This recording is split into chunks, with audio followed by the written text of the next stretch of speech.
The Pacific Northwest has roads that don't follow normal rules. Some drivers who take the wrong exit are never seen again. Others make it home, but they're never quite the same. Tonight, we're diving into 11 accounts that'll make you think twice before taking that shortcut through the fog. If you're ready to face what's waiting on those dark highways, you're in the right place. This is Verified Fears. You're driving Highway 101 between Yachts and Florence around 11:30 at night, and the fog is worse than you expected. It rolled in from the Pacific about 20 miles back, thick and gray in your headlights, reducing visibility to maybe 50 feet. You've driven this stretch before, but never this late, and the yellow center line keeps disappearing into the mist like something's erasing it ahead of you. The ocean is out there somewhere to your west. You can hear it when you crack the window, but all you can see are the dark walls of Sitka spruce pressing in from the right side of the road. Your phone died about an hour ago, the charging cable finally giving up after months of working only when held at that specific angle. It doesn't matter much anyway since you lost signal back near Sea Lion Caves. You know this road continues north, maybe another 40 minutes to your hotel in Newport, and you've got half a tank of gas. Everything's fine. Except you just passed that weathered barn with the collapsed roof, the one that sits about 30 feet off the road. You remember it clearly because one of the support beams is twisted at an odd angle, almost artistic in the way it caught your headlights. You've been watching the mile markers when they appear through the fog, and that barn should be at least 5 miles behind you by now. But there it is again. Same twisted beam, same missing section of roof on the north side. You slow down a bit, checking your speedometer, confirming you've been doing a steady 45 miles per hour for the past 15 minutes. Your gas gauge hasn't moved. You look at the dashboard clock and it's still 11:47. Which seems right, you think, though you're not entirely sure what time it was when you last checked. You shake your head, deciding you're more tired than you realized, and press on. The fog seems to pulse in your headlights, getting thicker and then slightly thinner in a rhythm you can't quite predict. There's no other traffic, which isn't surprising given the hour and conditions. But it adds to this feeling of being completely alone on this strip of pavement. You pass a mile marker, but the fog obscures the number. Then there's that overturned mailbox you noticed earlier, the green one lying on its side in the gravel pullout. You definitely remember that one because you wondered briefly about the story behind it, why no one had bothered to write it or remove it. And now you're seeing it again. Same pullout, same faded green paint, same position. Your hands tighten on the steering wheel. This doesn't make sense. You haven't turned around, you've been driving straight. You'd know if you'd made a U-turn. You've been watching the road carefully because of the fog. But there's the barn again. And yes, there's the mailbox coming up on your left for what must be the third time. You slow down even more, rolling down your window fully now, despite the cold. The sound of the ocean is louder, or maybe it just seems that way because everything else is so quiet. Not even the wind makes noise up in those trees. You check your rearview mirror and see only fog and the faint red glow of your taillights reflected back. When you look at the dashboard clock, it still says 11:47. You decide to actually time this. When you pass the mailbox, you count slowly, trying to estimate minutes.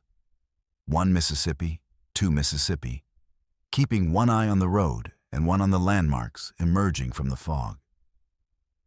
There's a section where the road curves slightly left, then straightens out. There's a tree on the right side that's been struck by lightning at some point, its top half sheared off and pale against the darker forest. There's the barn. You count approximately 8 minutes of steady driving before the mailbox appears again. 8 minutes at 45 miles per hour should put you 6 miles down the road. But instead, you're right back where you started. The fog hasn't lifted. The clock still reads 11:47. Your gas gauge still shows half a tank. This is when the fear really starts to set in. Not the adrenaline kind, but something colder. Something that makes your stomach feel hollow. You try the radio, but it's all static except for one brief moment when you catch what sounds like someone counting backwards from 10, then nothing. You press harder on the accelerator, pushing up to 60, then 65, watching the speedometer climb while the forest blurs past. The barn appears again. The mailbox, the lightning-struck tree. You slam on the brakes, and the car skids slightly on the damp pavement before stopping completely. You sit there in the middle of the highway, engine idling, hazard lights clicking in rhythm, and you try to think rationally about what's happening. GPS loop, some kind of technical glitch, extreme fatigue causing hallucinations. But you know what you're seeing. You know this stretch of road is repeating. You put the car in reverse and start backing up, watching the mailbox recede in your headlights. You reverse for what feels like 5 minutes, far enough that you should be well past where this loop seems to begin.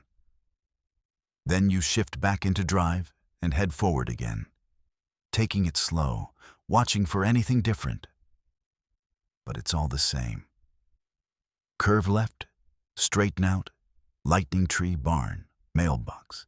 You scream in frustration, and the sound is swallowed completely by the fog and the forest and the terrible silence of this place. That's when you notice the mailbox has moved. Not much, maybe 3 feet, but it's definitely closer to the road than it was before. You stop the car again, staring at it through the windshield. The green paint seems brighter somehow, less faded.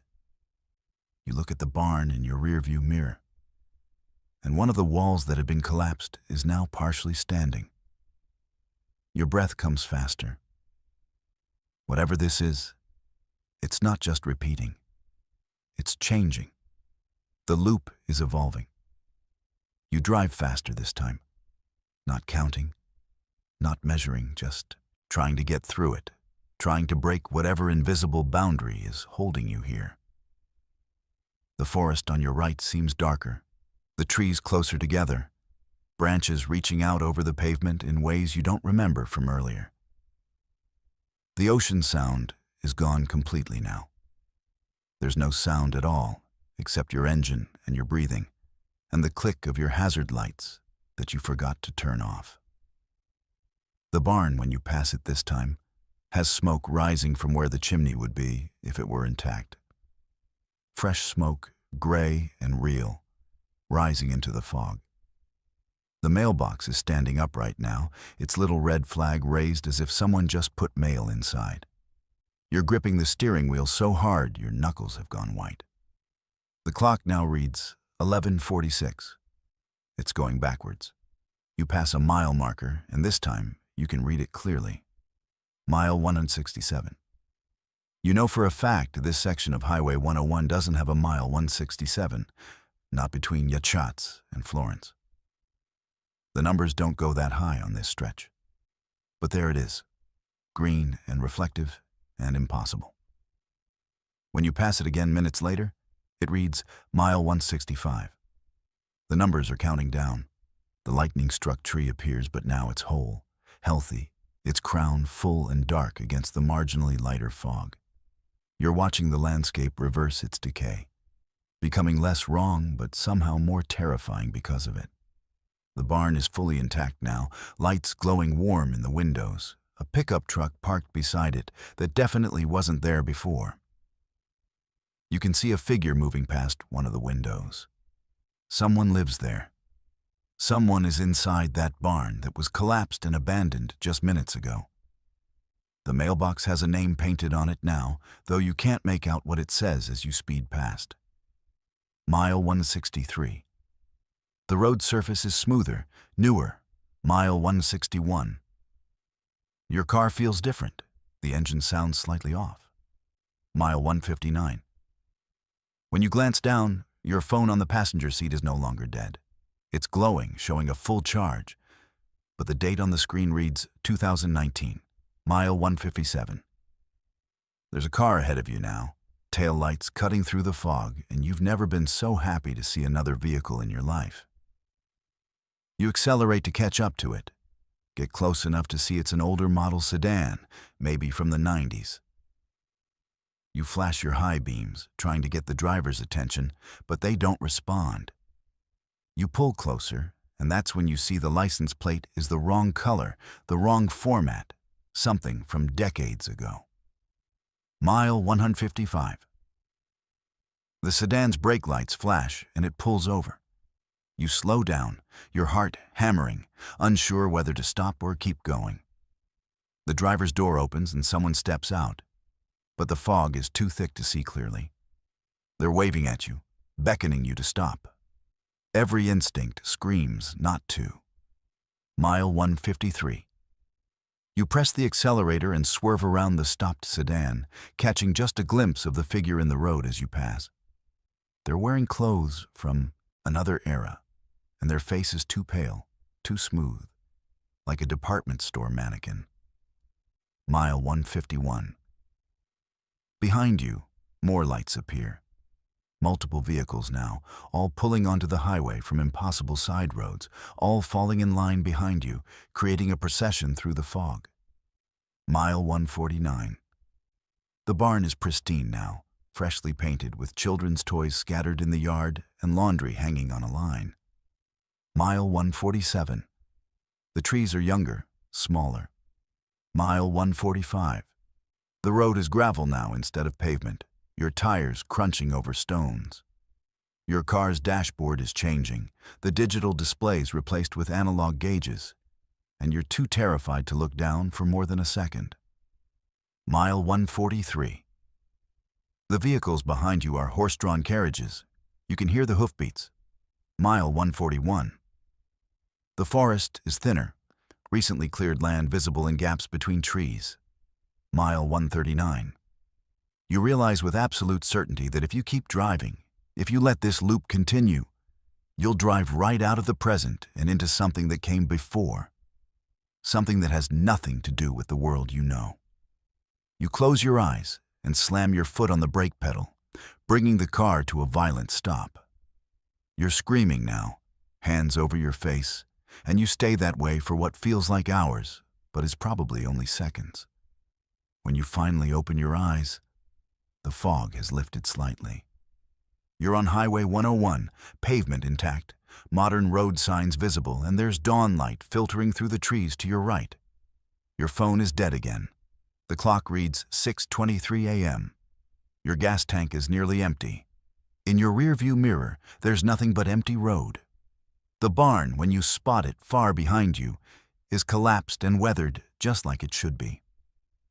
You drive north with your hands shaking on the wheel, and you don't stop until you reach Newport with the morning commuters around you, solid and real and present. You never take Highway 101 at night again. And you never, ever tell anyone what happened, because you're not entirely sure it did happen. Except for the fact that you lost 7 hours somewhere in the fog, and your odometer shows you traveled exactly 3 miles. You take the exit off Highway 2 near Stevens Pass because your fuel light has been on for the last 15 miles, and you're not sure you'll make it to the next town listed on your map. The sign says Timber Creek, 3 miles, in that old green highway font, and you don't remember seeing it on your GPS before the signal dropped. But small logging towns dot the Cascade foothills, and it's not unusual for maps to miss a few. The 2-lane road winds through clear-cut hillsides, stumps scattered across the slopes like broken teeth, before descending into a valley where the forest closes in again. The town appears suddenly, the way these places do. Main Street emerging from the trees, with that particular Pacific Northwest mix of pragmatism and decay. What strikes you first is how quiet it is for 3 in the afternoon on a Tuesday. Main Street runs maybe 4 blocks, lined with storefronts that look like they haven't been updated since you were a kid. There's a diner with a metal sign advertising breakfast specials, a hardware store with shovels and axes displayed in the window, a Rexall drugstore, which you're pretty sure doesn't exist as a chain anymore. The vehicles parked along the street are mostly pickup trucks, but they're old, really old, with chrome bumpers and those square headlights from decades ago. You spot a Chevy that looks like your grandfather's, the kind with the rounded body from the early 70s. You pull into the gas station at the end of the block, a humble building with 2 pumps out front that have analog displays instead of digital screens. The attendant comes out immediately, which surprises you because full-service stations are rare now. He's wearing coveralls and a baseball cap, maybe 50 years old, with that weathered face you see on people who've worked outside their whole lives. He starts pumping gas before you can tell him how much you want. And when you roll down the window to protest, he just smiles and says, not to worry about it. 89 cents a gallon is fair enough for these parts. You laugh because you think he's joking, but he's not laughing back. The pump clicks and whirs in that mechanical way, numbers rolling over on little wheels behind scratched plastic. And you watch it count up to 4 gallons for $3.56. You hand him a 20 through the window, and he looks at it for a long moment, turning it over in his hands, like he's checking for counterfeit. He holds it up to the light, examining the security strip and the watermark, and his expression shifts to something you can't quite read. He calls over his shoulder, and another man emerges from the garage bay, younger, maybe 30, in the same style coveralls. They have a quiet conversation you can't hear while looking at your $20 bill. Finally, the first attendant comes back and asks if you have anything older. You dig through your wallet and find a 5 and someone's, all printed within the last few years, and they reject those too. The younger man disappears inside and comes back with what looks like a newspaper. And they're comparing your money to something in it, heads close together, voices low. You get out of the car, feeling the first whisper of unease, and ask what the problem is. The attendant folds the newspaper, and you catch a glimpse of the date before he tucks it under his arm. September 14th, 1973. The headline mentions Watergate. He tells you, very politely, that your money looks strange, asks where you got bills with these designs. You explain they're just regular currency. What year does he think it is? He exchanges a glance with the younger man and says, it's 1973. September. Like that's obvious. Like you're the one being strange. You laugh again, but it catches in your throat because both men are completely serious. And when you look past them into the garage, you see a wall calendar showing September 1973. The date's marked off through the 14th. You tell them it's 2025, October, and you need to get back on the highway. The attendant's friendly expression hardens slightly. He says that's not possible. That's not the year. And maybe you've been in an accident or hit your head. The younger man has moved around to block the driver's side door of your car, casual but deliberate. You notice people gathering on the sidewalk across the street, maybe 6 or 7 of them, all watching. They're wearing clothes that do look distinctly vintage. Women in those long skirts and fitted blouses, men in bell-bottoms and wide-collared shirts. Nobody has a phone visible. Nobody is carrying anything that looks modern. The cars parked along the street, now that you're really looking, are all from that era. Fords and Chevys and Dodges from the early 70s. Not a single vehicle newer than that. You try a different approach, asking if you can just pay inside with a card. The attendant asks what kind of card, and when you show him your credit card, he examines it with that same suspicious confusion. He asks what the chip is for, why there are holograms, What bank issues cards that look like this? You're explaining magnetic strips and credit networks when you realize he genuinely doesn't understand, isn't pretending, actually has never seen a modern credit card. The crowd across the street has grown larger. A sheriff's deputy has joined them, his brown uniform and wide-brimmed hat, straight out of a 70s cop show, hand resting casually on his belt near a revolver that looks like standard issue from that period. You back away from the pump, telling them you'll just go. You'll find another town. You're sorry for the confusion. But the attendant says, you can't leave with their gas in your tank. That's theft. And the deputy is crossing the street now with that measured law enforcement walk.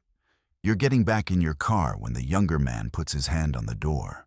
Not aggressive, but firm, and says, maybe you should come inside and talk this through, figure out what's going on. The deputy arrives, and he's polite too. Everyone in this town is so terrifyingly polite. And he suggests the same thing, says, let's all calm down and work this out. Your phone is in your pocket, and you pull it out, thinking you'll show them, prove what year it is. But there's no signal, and when you unlock it to show them the date, they crowd around looking at it like it's alien technology.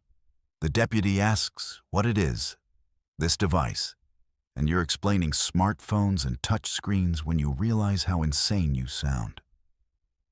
One of the women from the crowd has joined you now, older, maybe 60, and she's looking at you with something like pity. She says they get folks like you sometimes, people who are confused about when they are, and the town takes care of them until they remember properly. She says it with such kindness that it's worse than if she'd been threatening. You try to leave then, pulling away from the younger man and jumping into your car, locking the doors. The attendant is saying something about payment, but you're starting the engine, putting it in reverse. Except the deputy's truck is behind you now. You didn't see him park it there, blocking you in. You shift into drive and accelerate toward the street, but there are people in the way. That crowd that's grown to maybe 20, standing shoulder to shoulder, not moving, just watching with those patient expressions. You slam on the brakes. Your heart is hammering. Every instinct says, this is wrong, these people are wrong. But they're not acting violent or even angry.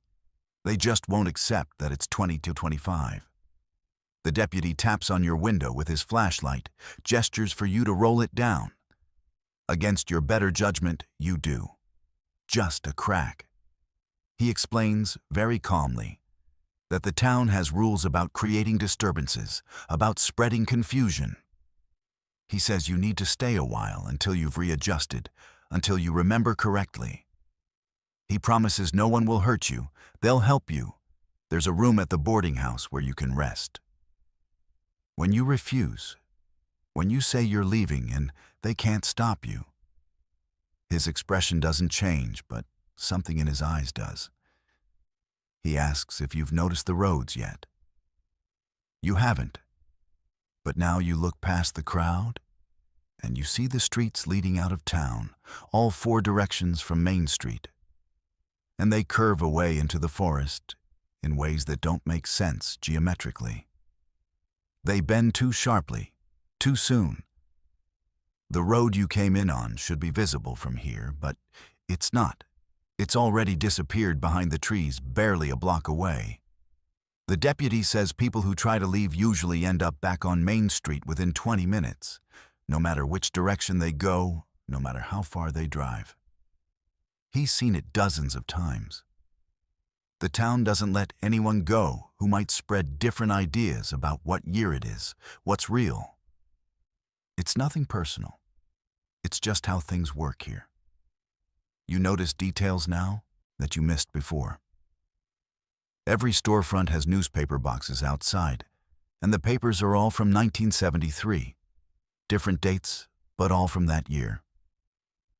There's a movie theater with a marquee advertising The Exorcist as coming soon.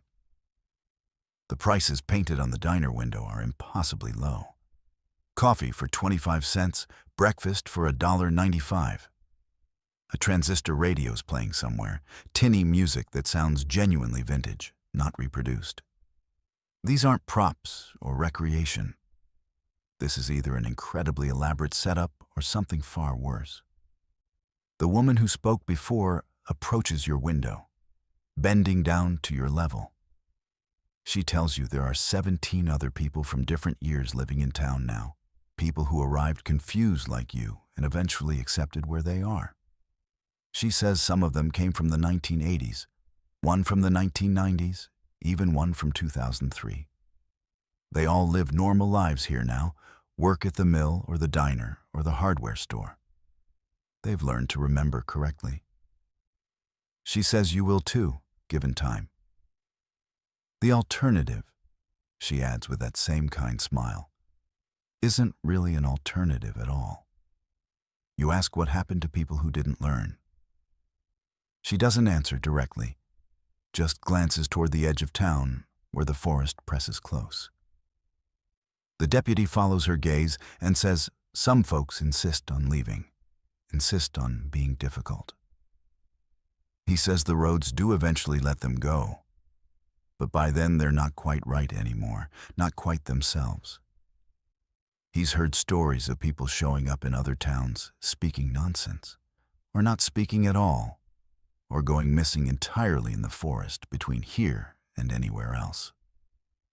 He strongly recommends cooperating. Your phone buzzes in your hand, startling everyone. Impossible because there's no signal, but it's vibrating with a notification. You look at the screen and the date has changed. It now reads September 14th, 1973. The time is correct, but everything else has shifted backward. You watch as apps disappear from your screen, the interface simplifying, the device itself seeming to regress. The crowd murmurs, pressing closer to see. The deputy's hand is on your door handle now. The attendant is saying something about getting you settled at the boarding house. Someone else is offering to show you the mill where you could find work. They're all so helpful, so concerned, so absolutely convinced of their reality. You make a decision. You gun the engine and drive straight at the thinnest part of the crowd, laying on the horn. People scatter and you're through, speeding down the main street toward the North Road out of town. In your rearview mirror, you see them reorganizing, see vehicles starting up. But you're accelerating, taking the curve where the road disappears into the trees. The pavement is smooth under your tires, the white line clear, and for a moment you think you've made it. Then the road curves back on itself. Impossible sharp turn, and you're on Main Street again. Approaching from the south this time, the same crowd waiting exactly where you left them. You try again, taking the East Road. Same result. West Road. Same result. Each time you end up back on Main Street, coming from a different direction, and each time the crowd is waiting patiently, like they knew exactly what would happen. Your gas gauge is dropping fast now, all that driving in circles, and you're down to a quarter tank. The deputy is walking toward your car again, taking his time. The sun is setting behind the mountains, casting long shadows down the empty street. You realize with cold certainty that you'll be spending the night in Timber Creek whether you want to or not, and that every night you spend here will make it harder to remember that it's really 2025, that there's a world outside where credit cards exist and phones have touch screens, and the internet connects everything. The town will wait patiently for you to forget. It's had decades of practice after all, even if for them it's always September 1973. You watch the deputy approach, and you know you have to decide right now whether you'll keep fighting or start forgetting, and you're not sure which choice is worse. The rain starts just past Banks, coming down in sheets that overwhelm your wipers even on their highest setting. You're on Highway 26, heading west through the Coast Range, trying to get to Cannon Beach before dark. But the October weather had other plans. The two-lane highway winds through old-growth forest. Douglas firs so tall and dense, they create a tunnel effect even in daylight. And now with the rain and the early dusk, your headlights barely penetrate 20 feet ahead. Your phone lost signal about 10 miles back, which isn't surprising in these mountains, and the GPS went with it. But you've driven this route before, and you know it's basically a straight shot to the coast. Just stay on 26, and eventually you'll smell the ocean. The radio has been cycling through static for the past 15 minutes. So you reach over to turn it off when a voice cuts through clearly, startlingly loud, in the confined space of your car. It's a male voice, calm and professional, the kind you associate with emergency broadcasts or news anchors. He says, "Attention to the driver of the silver Honda CR-V, currently at mile marker 43, heading westbound on Highway 26. This is an emergency notification. You need to turn your vehicle around immediately." You glance at your dashboard, at your silver CR-V's interior, and your hands tighten on the wheel. You just passed mile marker 43 30 seconds ago. You tell yourself it's a coincidence, maybe some kind of highway maintenance broadcast, though you've never heard anything like it. You reach for the radio to change the station, but it's already on scan, cycling through frequencies on its own, and every single one carries the same voice. FM, AM, it doesn't matter. The voice continues. The driver needs to be aware that your presence has been detected. It knows you're in this area. Estimated approach time is 6 minutes. Please turn around while you still can. The clinical tone makes it worse somehow. Like reading stock prices or weather reports, no urgency despite the words themselves. Your heart is beating faster now.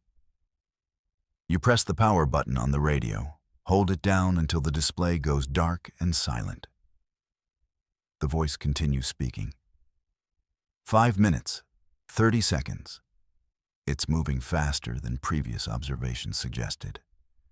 You're approaching a passing lane in approximately 1/4 mile. This would be your last safe opportunity to turn around before the road narrows again. You look at the radio display, and it's definitely off, screen black. But the voice is still coming from the speakers. Same volume, same clarity. You try the volume knob, and it does nothing. You're still hearing every word. The passing lane appears exactly where the voice said it would, a brief widening of the highway with a dashed yellow line. You slow down, considering. But this has to be some kind of prank or malfunction. Maybe your radio is picking up some weird CB transmission, or there's a local radio station doing a Halloween bit. Except it's describing your location in real time, and your radio shouldn't work when it's powered off. You accelerate through the passing lane without turning around.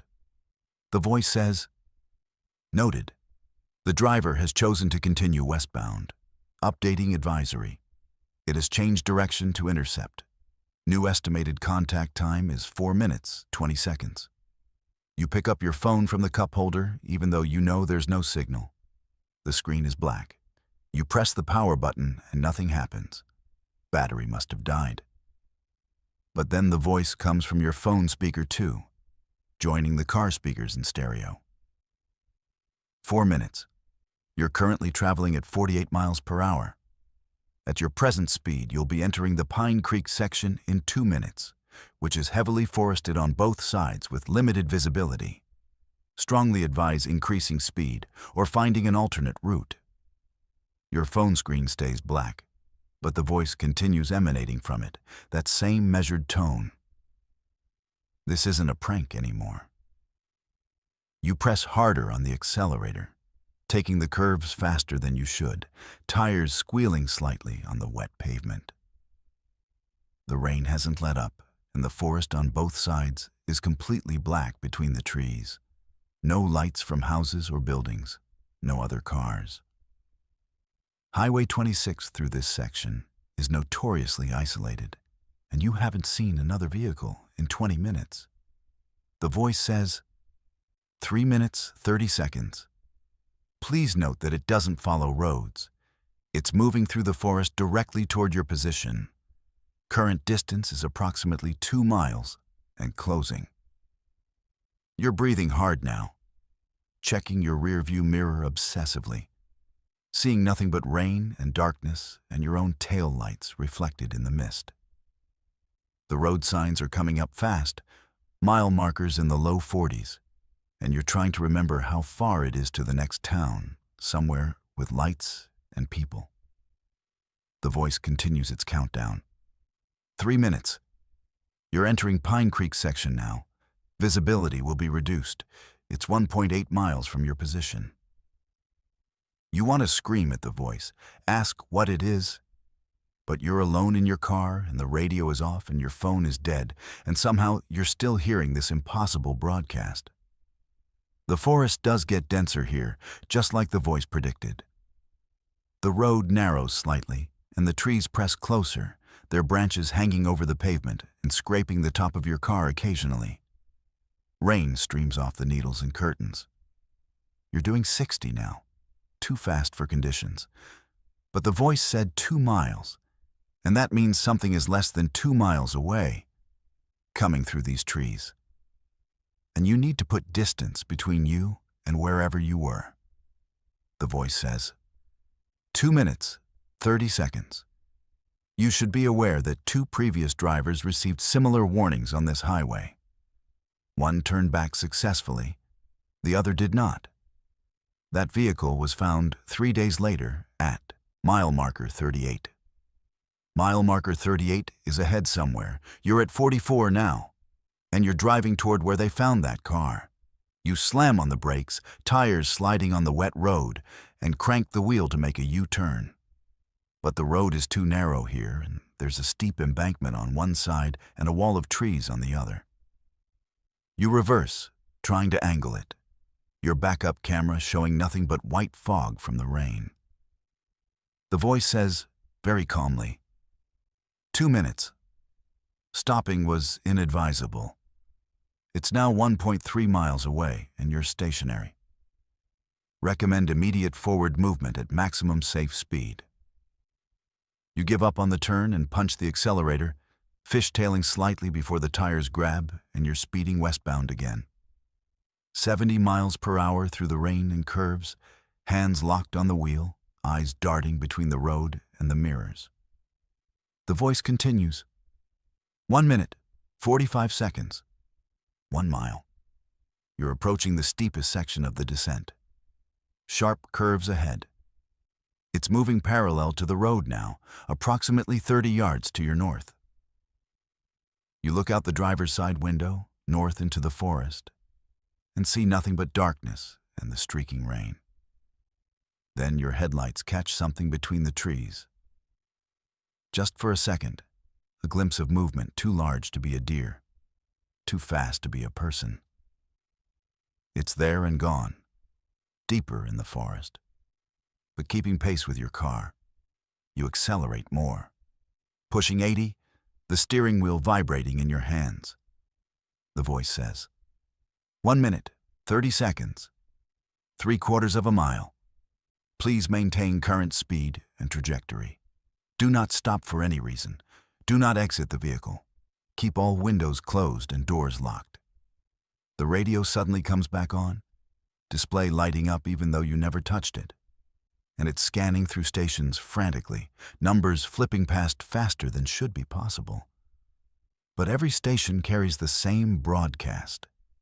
That same voice overlapping itself in a dozen frequencies, creating an echo that pounds in your skull. Your phone lights up too, screen showing no carrier, no battery, but the voice is coming from it louder now. 1 minute, 1/2 mile. It's matching your speed. Recommend. The broadcast cuts out mid-sentence. The silence is somehow worse than the voice. Your radio display flickers and dies. Your phone screen goes dark. You're driving through the rain with only the sound of your engine and the wipers and your own ragged breathing. Then you see lights ahead, just faint at first through the rain, but getting brighter. tail lights. Another car on the road ahead of you. You nearly cry with relief. You're not alone. You accelerate to catch up, get close enough to see it's a sedan, older model going slow around the curves. You're about to flash your high beams, try to signal them when the voice returns. Not from your radio or phone this time. It's coming from everywhere and nowhere, filling the car, vibrating through the seats and doors. 30 seconds, 200 yards. Do not approach the vehicle ahead. That's not a vehicle. Look at it closely. Look at it. You don't want to look, but you do. You're close enough now that your headlights illuminate the sedan ahead, and something is wrong with it. The proportions are slightly off, the body too long, the wheels not quite round, and there are no license plates. No exhaust coming from the tailpipe. The brake lights are on, but the car isn't slowing for the curves. You swerve into the oncoming lane to pass it, not caring if something's coming the other way, just needing to get past this wrong thing pretending to be a car. As you pull alongside, you make the mistake of glancing over. The driver's side window is dark, tinted, or maybe just empty. But something moves behind the glass. Something that presses against the window from inside. Too many limbs, too many angles. Nothing like a human shape. The voice is screaming now. That professional calm completely gone. Go, go, go, it's right there, get past it now. You floor the accelerator, and the CRV surges forward, engine screaming, and you're pulling ahead of the sedan. In your rearview mirror, you see the sedan accelerate too, impossibly fast, closing the distance. But then it just stops. Doesn't brake, doesn't slow down gradually, just stops completely in the middle of the highway. And then it's gone.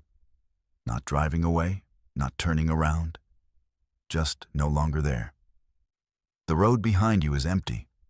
Rain falling on wet pavement, nothing else. The voice returns to its calm tone. Clear. Immediate threat has disengaged. You're now entering the town of Elsie. Population 134. Multiple witnesses present. You're safe for the moment. You see the town lights ahead, just a few buildings clustered along the highway. A gas station with its fluorescent glow. And you've never been so grateful for civilization. You pull into the gas station, hands shaking so badly you can barely hold the wheel. There are other people here, someone pumping gas, someone inside the convenience store. Real people. Normal people. You turn off the engine and sit there in silence. Your radio stays off. Your phone is truly dead now. The rain drums on the roof. You're trying to decide if you should tell someone, call the police, explain what happened. But you can't explain it. You don't even know what it was. After 10 minutes, you restart the car and pull back onto Highway 26, continuing west toward Cannon Beach. You drive slowly, carefully, watching the mile markers count down.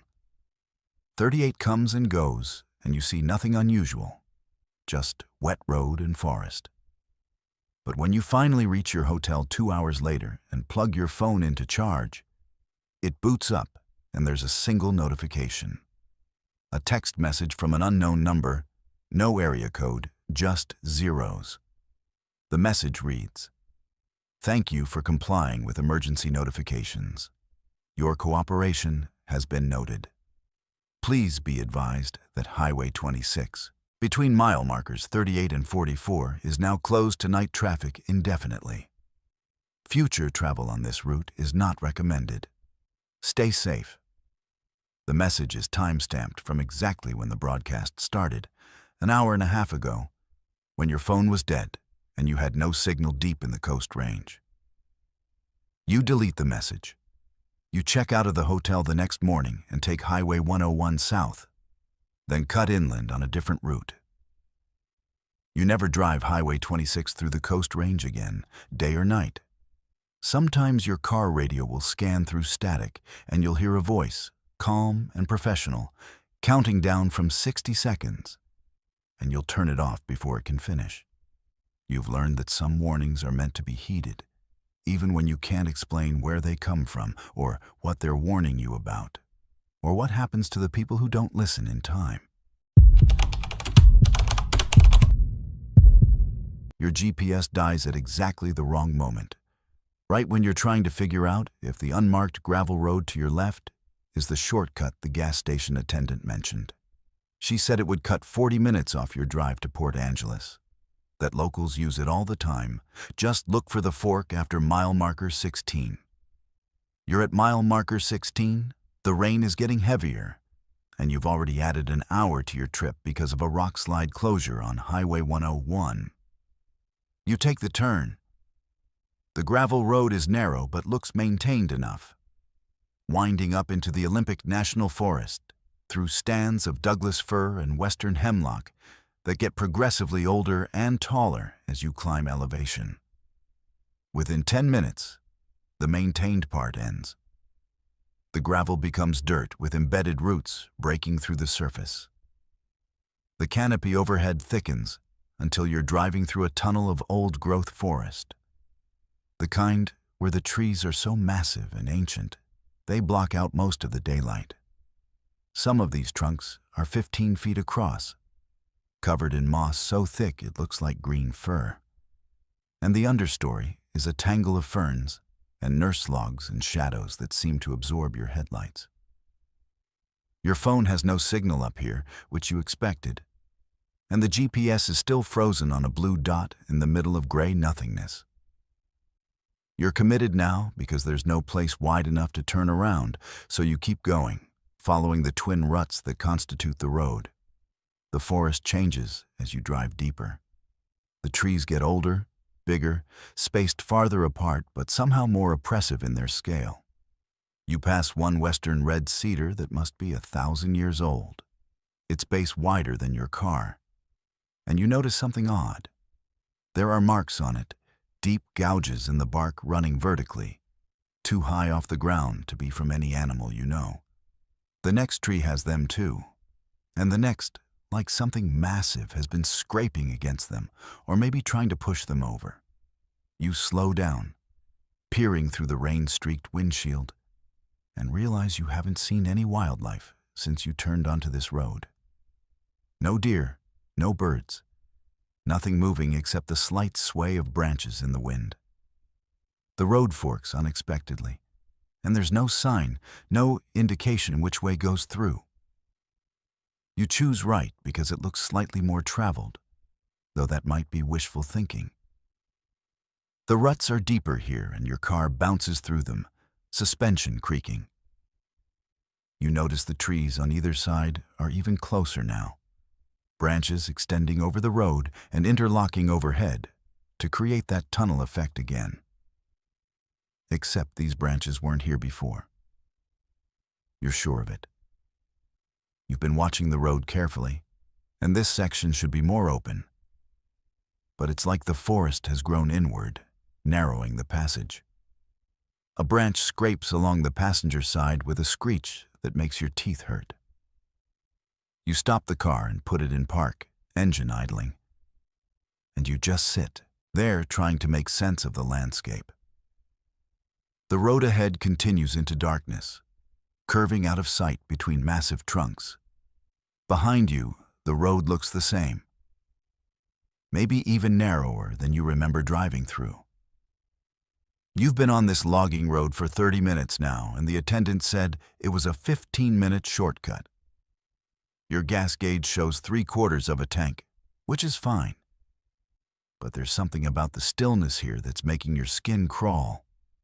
The rain has stopped, but you didn't notice when. The forest is absolutely silent. No wind, no bird calls, no rustling of small animals in the undergrowth. Just silence so complete it's like being in a soundproof room. You shift back into drive and continue forward. The trees keep getting closer. You're certain now this isn't your imagination. The road is definitely narrowing. What was a comfortable 12 feet across when you started is now barely 8 feet, and your side mirrors are brushing against moss-covered branches on both sides. The scraping sound is constant now, like fingernails on glass, and you can't avoid it because there's no room to maneuver. The road surface has deteriorated too, more roots breaking through, some of them thick as your arm and recent-looking, like they pushed up through the dirt yesterday. You have to slow to a crawl to navigate over them without bottoming out. That's when you see the tree across the road ahead. It's a hemlock, maybe 80 feet tall, lying across the ruts at a 45-degree angle. It's fresh, no rot, the needles still green, the wood white where it snapped. But there's no stump visible, no indication where it came from. It's just there, blocking your path completely, and the branches on either side of the road are too dense to drive around. You stop again, closer this time, and get out to assess the situation. The moment your feet hit the ground, the silence becomes even more oppressive. Your footsteps on the soft earth make no sound. Even your breathing seems muffled. You walk up to the fallen tree and examine it. The break is strange, splintered in a way that suggests it was twisted rather than blown over or cut. You look up at the canopy above, trying to spot where it fell from. But the trees are so tall and numerous, it's impossible to tell. What you do notice is that all the surrounding trees seem to be leaning inward slightly, toward the road, toward you. You tell yourself it's the angle, the way they grew. But when you walk back to your car and look again, they're definitely closer together than they were 2 minutes ago. The gap on either side of your vehicle has shrunk. You get back in the car and try to reverse, deciding this shortcut was a mistake. But when you shift into reverse and turn to look through the rear window, the road behind you is gone. Not blocked, not overgrown, just gone. Where there were 2 clear ruts in the dirt extending back the way you came, there's now solid forest, thick undergrowth and fallen logs and tree trunks so close together, nothing larger than a rabbit could squeeze through. You're breathing faster now, hands shaking on the wheel. You shift back to drive and move forward to the fallen tree, then reverse again to check, and the road is still gone. Vanished completely, like it never existed. The tree blocking your path forward creaks. You watch in the headlights as it slowly, deliberately, rolls slightly toward you. Not falling, not settling, but rotating in place like something is turning it. The branches scrape against the trees on either side with a sound like screaming wood. Your headlights flicker. The battery gauge on your dash drops suddenly from full to 3/4. The engine coughs once, rough, before smoothing out again. Around you, the forest has become a solid wall, trees pressed together so tightly you can't see between them. And you realize with absolute clarity that you're not on a road anymore. You're in a cage. You lay on the horn, holding it down, the sound blaring into the silence. Nothing changes. The trees don't react, don't move, but you swear they're closer. You can't see the sky anymore. Just a solid roof of branches and needles blocking out all light except what comes from your headlights. You turn off the engine to save gas, then immediately regret it because the darkness presses in like a physical weight and you start it again. The battery gauge drops to half. Your gas gauge shows half a tank now even though you've barely driven. Something is draining your car, drawing power and fuel, and you don't understand how. You try the doors, thinking maybe you can climb over the fallen tree and walk out. But the doors won't open. Not locked, not stuck. They just won't budge no matter how hard you push. The windows won't roll down. You're sealed inside, and the walls are getting closer. The trees on both sides are definitely pressing against your car now. You can feel it rocking slightly, hear the metal starting to creak. Moss is spreading across your windshield, growing in fast motion, delicate fronds reaching across the glass like fingers. You turn on the wipers, and they smear it around, but can't clear it. The view ahead darkens. The fallen tree in front of you splits open. No sound, no warning. It just cracks down the middle and something dark and wet spills out. Not sap, something thicker, and it's moving against gravity, spreading across the ground toward your tires. The roots you drove over earlier are rising up through the dirt around your car, forming a lattice underneath, and you feel the vehicle lift slightly, like it's being cradled or captured. The engine dies completely this time and won't restart no matter how many times you turn the key. Your phone screen lights up on the passenger seat, even though it's been dead for 20 minutes. No signal, but a message appears in the notification bar. You shouldn't have taken the shortcut. You're pounding on the windows now, screaming, and the sound doesn't carry at all, absorbed completely by the moss and wood and the terrible patience of the forest. The trees aren't just close anymore. They're touching your car, bark pressed against metal, and you hear branches cracking, but you can't tell if they're breaking or growing. The roots beneath you lift higher, and your car tilts forward at a shallow angle. Through the moss-covered windshield, you see the ground opening up, dirt pulling apart to reveal darkness underneath, a cavity in the earth that wasn't there before. Your headlights are dimming, battery almost gone, and in the failing light, you see movement between the trees. Not animals. Not anything you have a name for. Just shapes that might be trunks or shadows, or something that learned to hold very still and wait. The forest has been here for 1,000 years, 10,000, and it doesn't like the road you drove in on. Doesn't like the metal box you brought into its oldest, deepest section. This is Cathedral Grove, though no map will call it that, where the trees remember when there were no humans, no cars, no intrusions. And it intends to make sure you're not an intrusion for much longer. The roots pull your car down into the earth. It's slow, gentle almost, like being lowered into a grave by pallbearers who have all the time in the world. You're screaming, but no one will hear you because the nearest ranger station is 40 miles away, and the gas station attendant will tell the police she never mentioned any shortcut. Doesn't know what they're talking about, and besides, who takes unmarked logging roads in Olympic National Forest? Everyone knows some of those roads don't go anywhere. Some of them go into sections where the old growth is so ancient and uncut that it remembers being young, remembers what came before people, and it doesn't welcome reminders of what came after. Your phone lights up one more time as the roots cover your car completely. Another message. The forest keeps what enters too deep. The trees remember. Then the screen goes black and you're in absolute darkness, feeling the wood grow around and through the metal. Hearing the sounds of decomposition beginning, the car already becoming part of the forest floor. You think about the moss-covered shapes you saw on your way in, the odd mounds in the undergrowth that could have been boulders or stumps. You understand now they were neither. They were vehicles from other people who took shortcuts, who ignored the instinct that said turn back, who drove into the oldest sections where the rules are different, and the forest decides what stays and what becomes part of the endless cycle of growth and decay.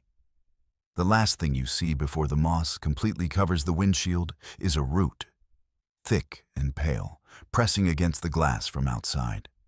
It moves with purpose, with something that might be curiosity or hunger or just the slow, inexorable patience of things that measure time in centuries.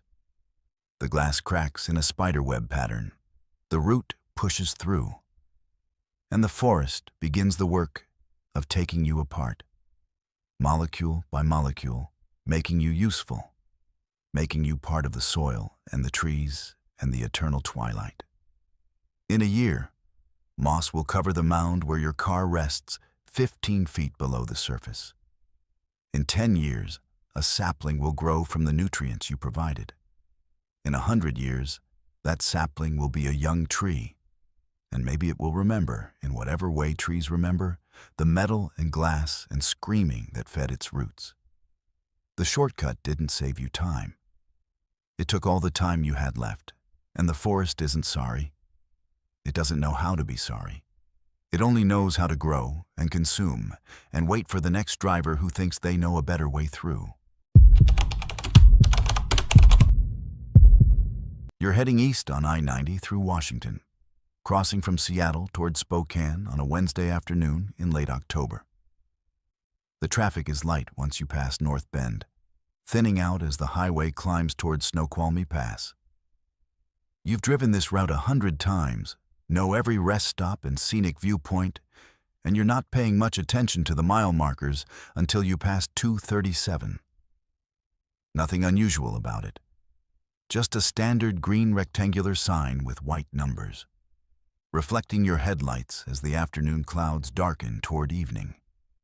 You're about 15 miles past it, somewhere around marker 252, when you see it again. Mile marker 237. Same design, same placement on the right shoulder, but you definitely already passed it. You check your odometer out of habit, note the reading, and keep driving. The highway stretches ahead through evergreen forest, the Cascade Peaks visible to the north when the trees break. Traffic is still sparse, maybe one car every few minutes in either direction. The pavement is in good condition here, relatively new asphalt, white lines bright and clear. Everything looks normal except for that impossible mile marker now behind you for the second time. You keep track this time, watching the odometer carefully. 23 miles later, according to your dashboard, you pass mile marker 237 again. The sign looks identical. Same font, same reflective coating, positioned exactly where a mile marker should be on the interstate. But the pavement around it looks slightly more weathered than you remember from the first two sightings. Small cracks spiderweb through the asphalt near the shoulder. The white edge line has a few gaps in it, paint worn away.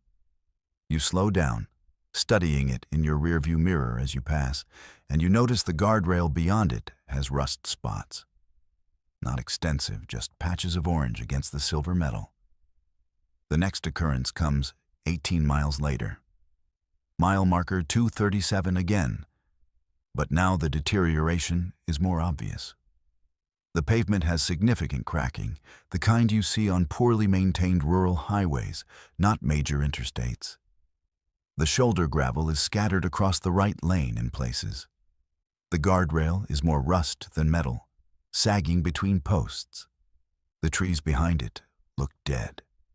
Needles brown and dropping, branches bare in spots.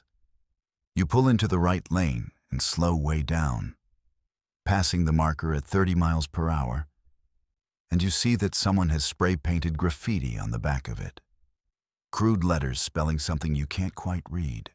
You're unnerved now, checking your mirrors constantly, looking for other vehicles to confirm you're not hallucinating. A semi passes you going westbound, and you feel momentarily relieved by the normalcy of it.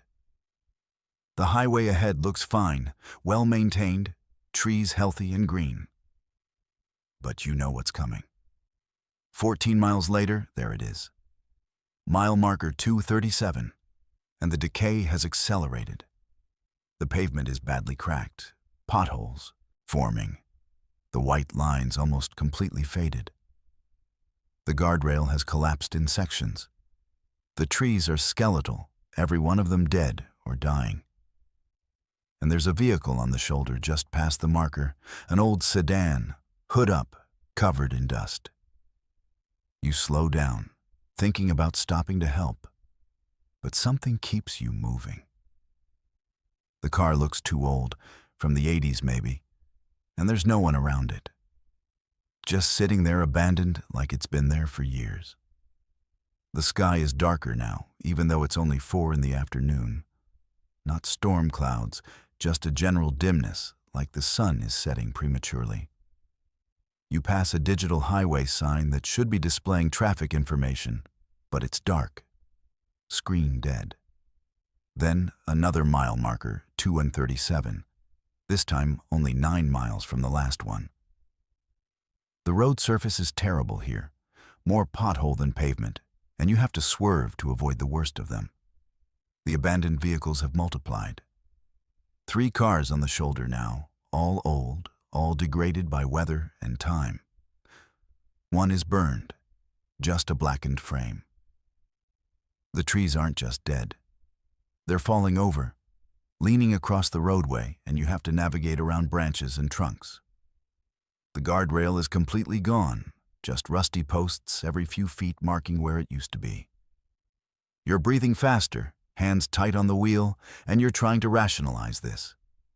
Some kind of construction loop maybe, detour you didn't notice, but you haven't turned off I-90. The highway signs still say I-90 East. The GPS is useless, frozen on a blue line that doesn't match what you're seeing. Your phone shows no signal, which is unusual but not impossible in the mountains. You tell yourself there's an explanation, has to be, but then you pass mile marker 237 again, and the world has tilted further into wrongness. The pavement is broken up completely now, reduced to chunks of asphalt with dirt and weeds growing through. The white lines are invisible under decades of neglect. There are dozens of vehicles on both shoulders and scattered across the lanes, forcing you to drive in a weaving pattern to get around them. They're rusted hulks, barely recognizable as cars, roofs collapsed, tires flat, windows blown out. Some of them are overturned. The trees are all down, lying across each other in tangled heaps, and beyond them, you can see the mountains, but they look wrong. The peaks are sharper, more jagged, or maybe just closer than they should be. The sky is the color of old bruises, purple and gray and sickly yellow. No sun visible, no source for the dim light that lets you see. The air outside your car looks thick somehow, like you could see it moving if you watched carefully. Your headlights are on now, automatic sensors triggered by the darkness, but they don't penetrate far. The beams seem to stop after 10 or 15 feet, absorbed by whatever the air has become. You pass more vehicles, and these ones are ancient. From the 70s and 60s, metal so deteriorated they're barely distinguishable from the landscape. Your odometer shows you've driven only 4 miles since the last marker. Mile marker 237 appears again, and you nearly crashed trying to avoid it, because something is standing next to it. A figure, human-shaped but wrong proportions, too tall and too thin, and it doesn't move as you swerve past. You catch a glimpse in your peripheral vision, don't dare look directly, but you see enough to know it's not human. It's not anything. The marker itself is corroded, numbers barely visible, the metal post bent. The roadway is just broken concrete and exposed rebar now, the original asphalt completely gone. You're driving on what used to be the foundation, grinding over expansion joints and potholes that could break your axle. You try to turn around, looking for a median crossover or a gap in the center barrier. But the barrier isn't there anymore. Just a wasteland stretching away into darkness where the westbound lanes should be. No vehicles moving in either direction, no lights except your own, no sound except your engine and the crunch of debris under your tires. The mountains are definitely closer or taller, looming overhead like they're leaning in to watch. The sky is almost black now, that sick yellow color concentrated near the horizon like infected tissue around a wound. Another mile marker 237, just 2 miles from the last one. The figure is there again, or maybe a different one, standing perfectly still beside the sign. Then another figure further up the road. Then more. They line the highway at irregular intervals, all standing, all facing the road, all that same wrong shape. You keep your eyes forward, refuse to look at them directly, but you see them in your peripheral vision and in the mirrors, standing, watching, waiting for something. Your gas gauge is dropping faster than it should, already down to a quarter tank. The dashboard lights are flickering. The temperature gauge is climbing even though the engine sounds fine. Something is draining your car, pulling energy from it, and you push the accelerator harder, trying to maintain speed. The roadway is almost impassable now, just rubble and gaps, and you're bottoming out constantly, hearing metal scrape on concrete. Mile marker 237 appears after less than a mile this time, and the decay around it is absolute. No vegetation, no trees, just bare earth and rocks. The abandoned vehicles have been reduced to rust stains on the ground. The figures are closer now, some of them standing in the road itself, and you have to drive through where they stand. They don't move. You don't feel impact. They're just there, and then you're past them, and they're behind you. The mountains are touching the sky now, or the sky has lowered to meet them. You can't tell which. The darkness is complete except for your failing headlights and a strange phosphorescence that seems to come from the ground itself. A greenish glow that outlines the rubble and the figures. You pass mile marker 237, and it's right there. You could reach out and touch it if you open the window, appearing every quarter mile now. Each time the world is more broken, more reduced, less like anything you recognize. Your engine is coughing, stuttering, dying despite the gas remaining in the tank. The electrical system is failing, dashboard going dark, headlights dimming to almost nothing. You're rolling forward on momentum more than power, and when you see mile marker 237 again, you know it's the last time. Not because the pattern is ending, but because your car won't make it past this one. The marker is pristine, brand new, numbers bright and clear, and beyond it the road just stops. Not a cliff, not a barrier, just nothing. The pavement ends in a perfect line, and beyond it is void. Absolute emptiness. The absence of everything. The figures are crowding around your car now, dozens of them, hundreds, pressing close but not touching. Your engine dies. The lights go out. In the darkness, you hear something massive moving, something that sounds like it's tearing through the fabric of space itself. And you understand finally what you've been approaching. Mile marker 237 is a marker in more ways than one. It marks the place where something ended, or will end, or is ending now, over and over. And you've been driving toward it through progressively destroyed versions of the same location. The figures part, and you see it in that greenish glow from the ground. Something vast and impossible, too large to comprehend, existing in too many dimensions at once. It's what made the marker repeat. What caused the decay, what's waiting at the real mile marker 237 when you finally reach it. Except you can't tell if you ever really left Seattle or if you've been driving through the same stretch of highway as it degrades through time, witnessing entropy accelerated to a crawl and stretched across miles. Your car door opens on its own. You didn't unlock it, didn't touch the handle, but it swings wide and the void beyond is calling. Not with sound, but with absence, with the promise of finally stopping, of not having to keep passing mile marker 237 over and over into infinity. The figures are still watching. The massive thing behind them writhes and shifts, and you realize it's been here the whole time, at this specific point on I-90. And the mile marker is a warning that nobody read correctly. Not a distance marker, a boundary marker. This far and no further. You step out of the car because what else is there to do?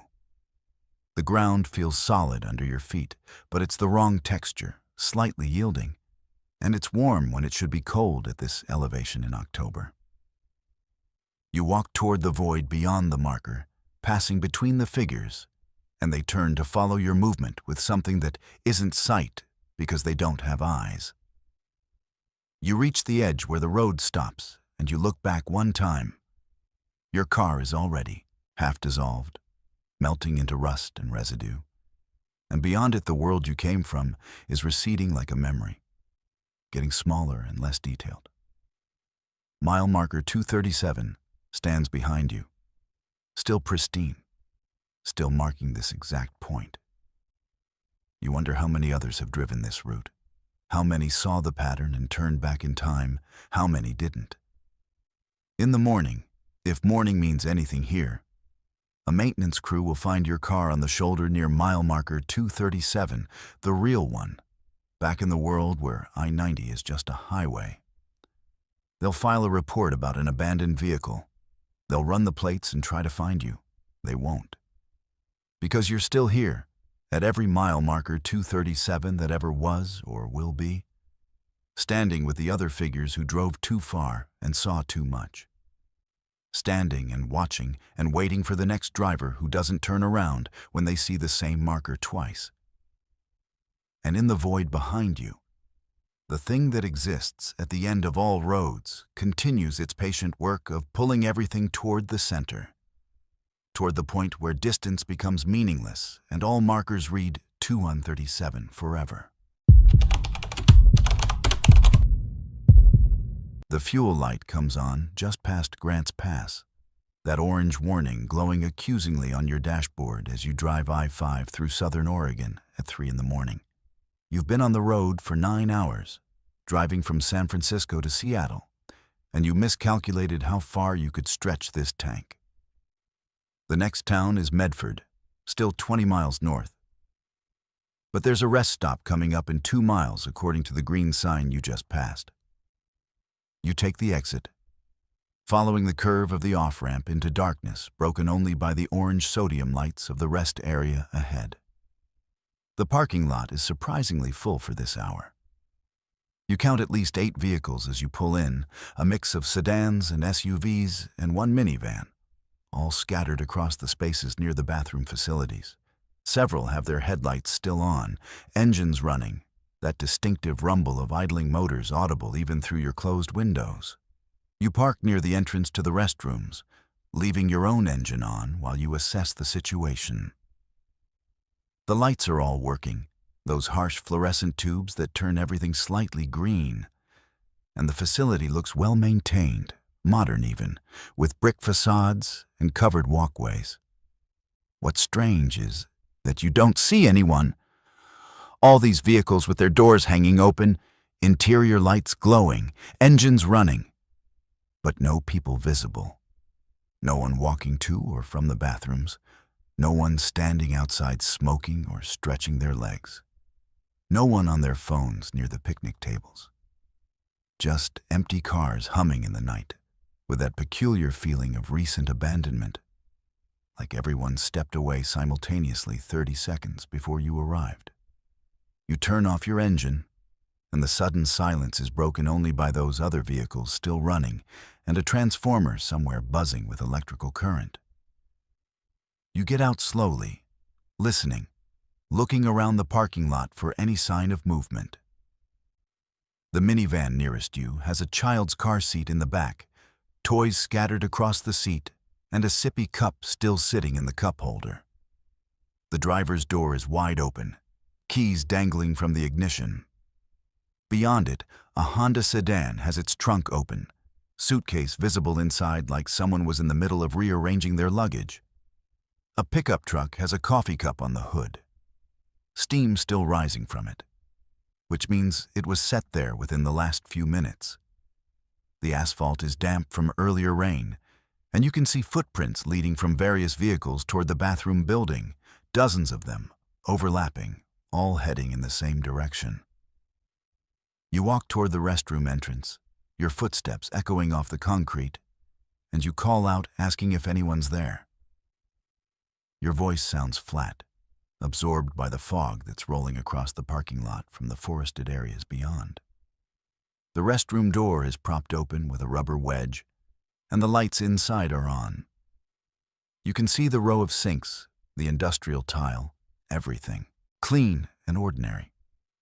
You step inside and immediately notice the bathroom stalls, 3 of them, and all 3 have feet visible under the doors. Shoes pointing forward, people standing there, and relief washes over you because you're not alone after all. You say hello again, more confidently now, and wait for a response. Nothing. The feet don't move. You wait another 10 seconds, and still nothing. No sound of anyone using the facilities, no rustle of clothing, no toilet paper dispensing. Just those 3 pairs of feet absolutely motionless under the stall doors. Your heart starts beating faster. You knock on the first stall door and ask if everything's okay. No answer. You push the door gently and it swings open, revealing an empty stall. Completely empty. But you saw feet under that door, you're certain of it. Sneakers and jeans visible below the partition. You back up looking at the other stalls, and the feet are gone from those too. All 3 stalls standing open now, all 3 empty, but you distinctly remember seeing occupied shoes under those doors. You're breathing harder, that first spike of real fear pushing through the confusion, and you turn to leave the restroom.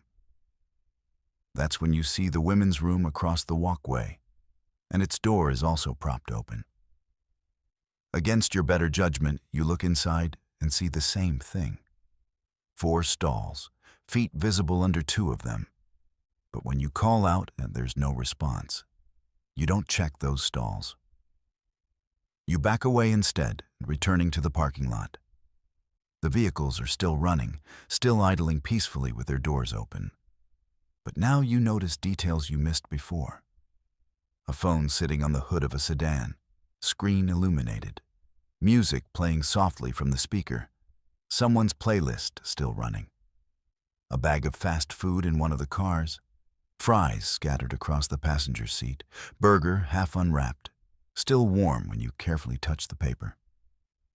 Reading glasses folded on a dashboard, a jacket draped over a door, a wallet on the ground near the minivan, credit cards visible in the leather fold. Everything suggesting people who intended to return immediately, who stepped away for just a moment. You look at the footprints again in the damp pavement, following their trail. They all lead from the vehicles toward the bathrooms, but then beyond the bathrooms, toward the picnic area and the tree line at the far edge of the rest stop.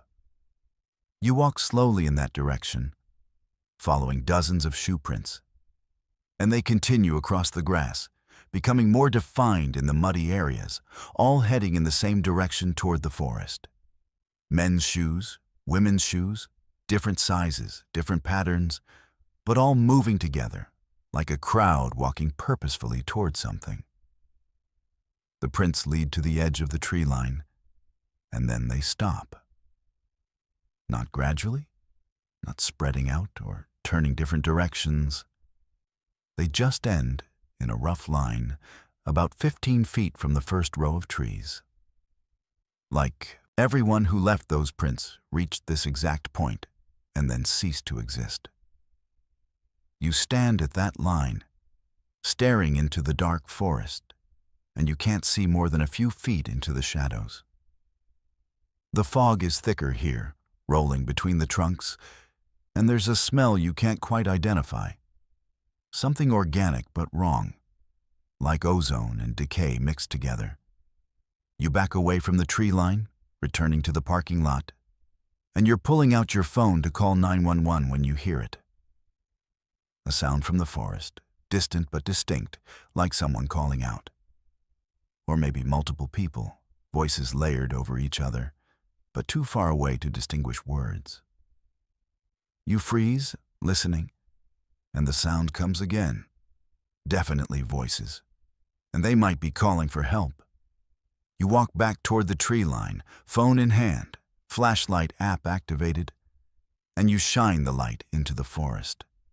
The beam penetrates maybe 20 feet before being swallowed by fog and darkness. The voices stop. Complete silence now, not even wind in the trees, and you realize with creeping horror that the forest is too quiet. No insects, no nocturnal animals, no rustle of leaves or crack of branches, just oppressive stillness. And in that stillness, you become aware of something watching you. You can't see it, can't identify what or where, but you feel the weight of attention, something massive and patient observing you from the darkness between the trees. The air feels heavier suddenly, pressing against your skin, and when you breathe, it tastes metallic. You return to your car quickly, getting inside and locking the doors, and you're dialing 911 when your engine dies. You didn't turn it off, didn't touch the key, but it cuts out completely and the dashboard goes dark. Your phone shows no signal suddenly, dropping from 4 bars to nothing. And the screen dims despite being fully charged moments ago. Around you, the other vehicles begin shutting off one by one, engines dying, headlights extinguishing, interior lights fading, until the parking lot is illuminated only by those harsh fluorescent overhead lights. And then those start flickering. You try to restart your car, turning the key frantically, but nothing happens. Dead battery, dead electronics, everything unresponsive. The other vehicles are the same. You can see people's headlights dark, interiors black, and the silence is absolute now. No engine sounds, no electrical hum, just you breathing too fast in the confined space of your car, watching the overhead lights flicker more erratically. In the stuttering illumination, you see something moving near the tree line. Shadows that don't match the rhythm of the flickering lights. Shapes that are there during the dark moments and gone when the lights come back. The lights go out completely. Total darkness, the kind you don't experience in developed areas. No ambient light from nearby cities or passing traffic. Just absolute black. You can't see your hand in front of your face. You can't see the steering wheel or the dashboard or the windshield.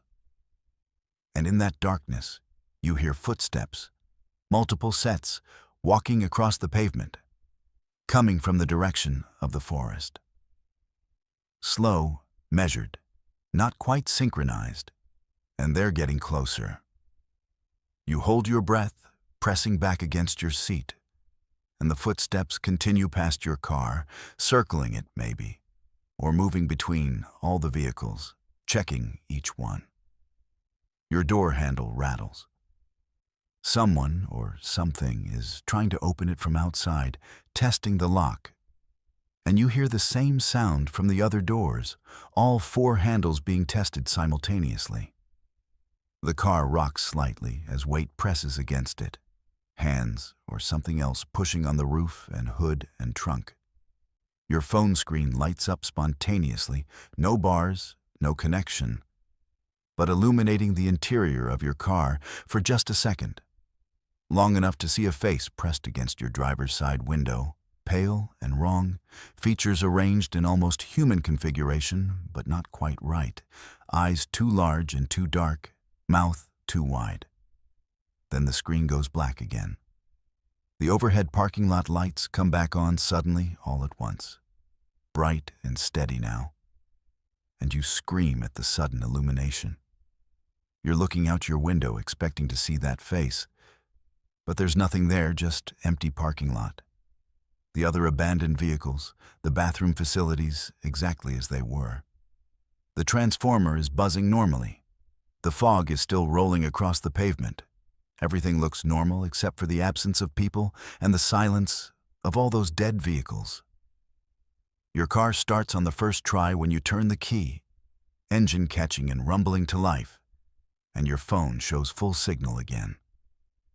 You throw the car into reverse and peel out of the parking spot, tires squealing on the damp asphalt, and you're heading for the exit ramp back to I-5 as fast as you can drive. In your rearview mirror, you see the rest stop receding, those overhead lights bright and normal.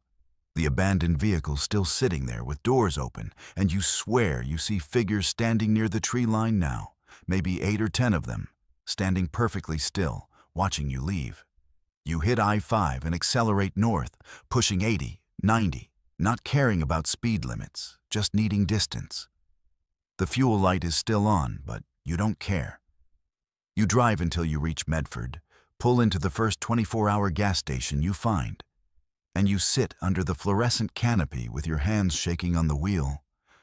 There are other people here, real people. A tired cashier visible through the window, another driver pumping gas, and you nearly cry with relief at the normalcy.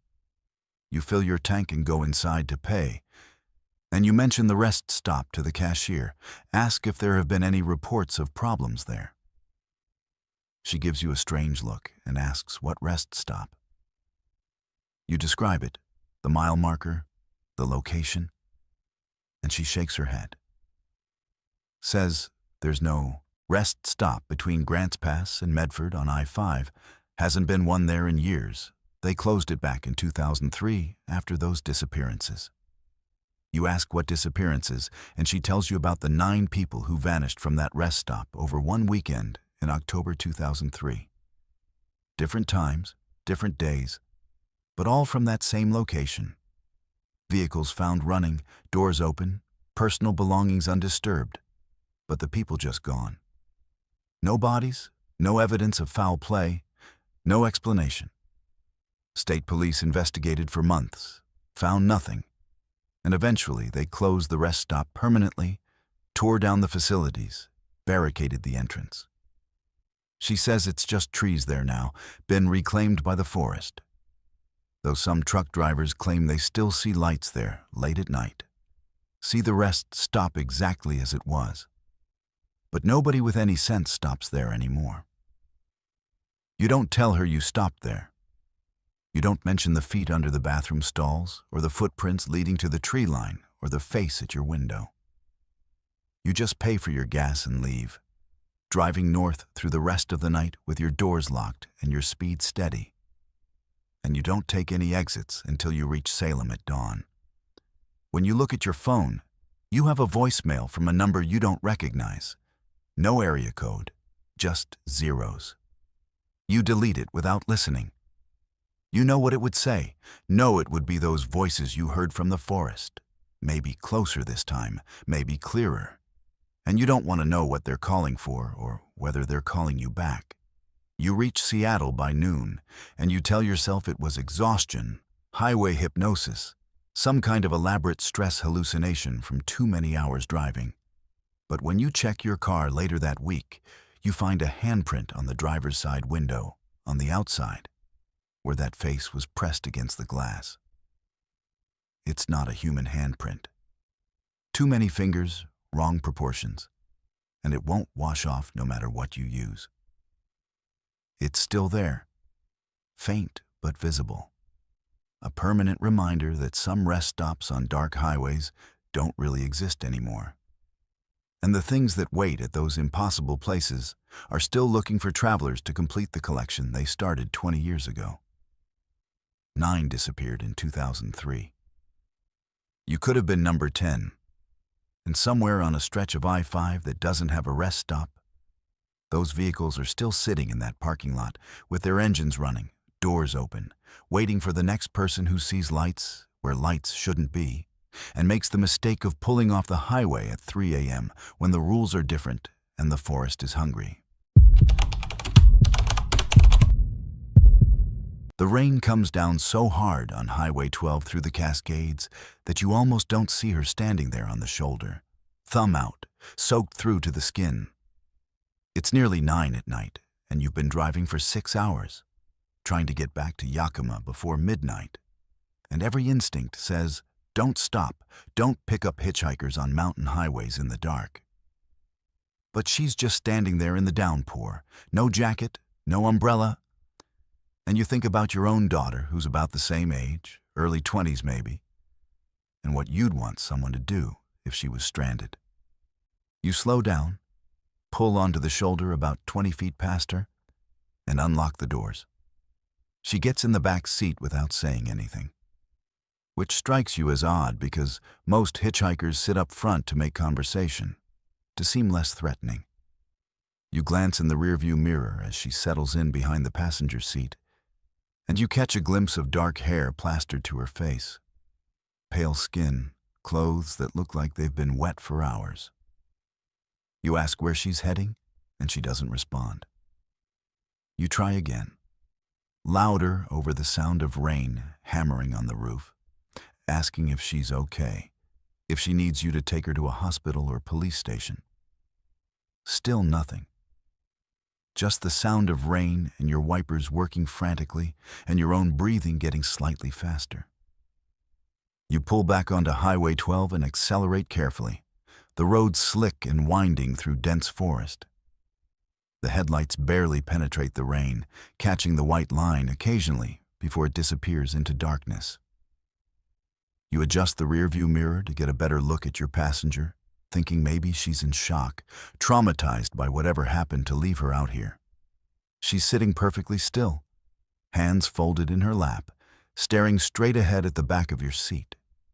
Her hair hangs in wet strands around her face, and her clothes are dripping onto your upholstery, forming a puddle on the floor.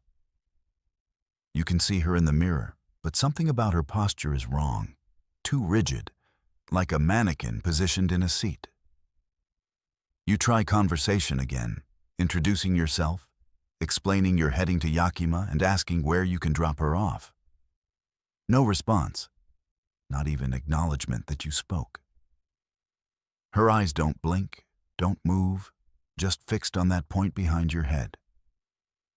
The temperature in the car is dropping despite the heater running full blast, and you can see your breath starting to fog in the glow of the dashboard lights. You reach over and turn the heat up higher, but it doesn't help. The cold is coming from behind you, from the back seat, and you realize you can't hear her breathing. The car is filled with the sound of rain and engine and your own respiration. But from her, nothing. You glance in the rearview mirror again, and your heart jumps because she's not there. The back seat is empty, just wet upholstery and that puddle of water on the floor. But no passenger. You nearly swerve off the road, craning your neck to look directly into the back seat. And she's there again, sitting exactly where she was. Same position, same blank stare. But when you look at her in the mirror, the back seat is empty. You look back again directly, and she's there. Mirror shows empty seat. Direct view shows passenger. Your hands are shaking on the wheel, and the cold is intensifying, frost forming on the inside of the windows despite the heater. You should stop, pull over, tell her to get out. But you're on a narrow mountain highway with no shoulder and a steep drop on one side. And somehow the idea of stopping, of being stationary with whatever this is in your car, seems worse than keeping moving. You focus on the road, on just driving, trying to ignore the presence behind you. The miles tick by slowly, 10 minutes, 15, and nothing changes. She doesn't move, doesn't speak, doesn't breathe. The cold keeps getting worse. Your windows are completely frosted over now, except for the small circle cleared by the defroster, and you're driving nearly blind through the rain.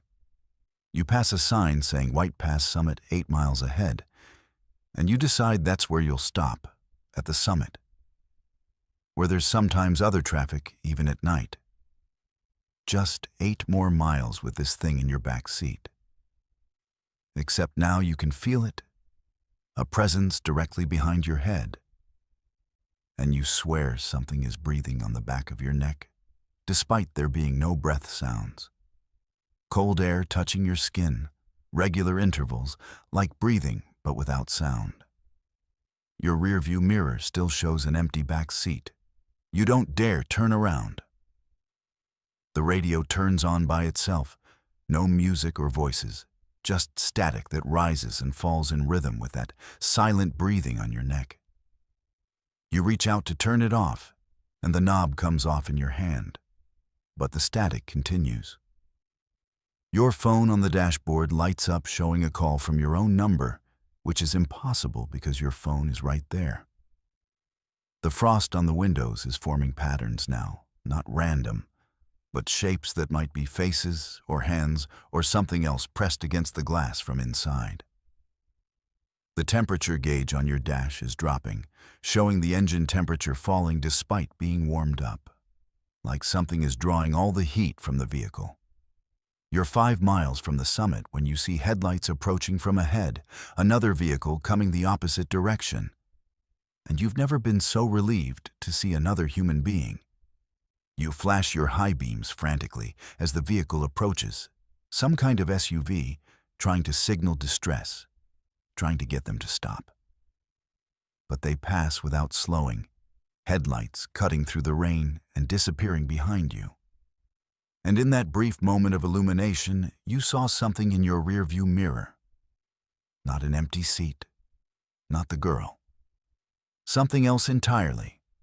Something large and dark and folded into that small space.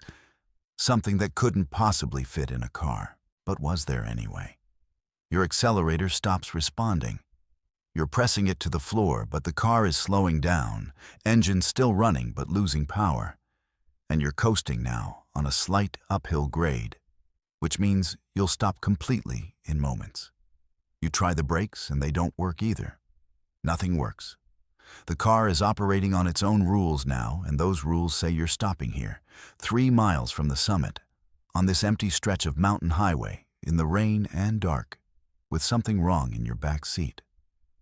The vehicle rolls to a stop in the middle of the road, engine idling, headlights still on, wipers still moving, but everything else dead. The breathing on your neck stops.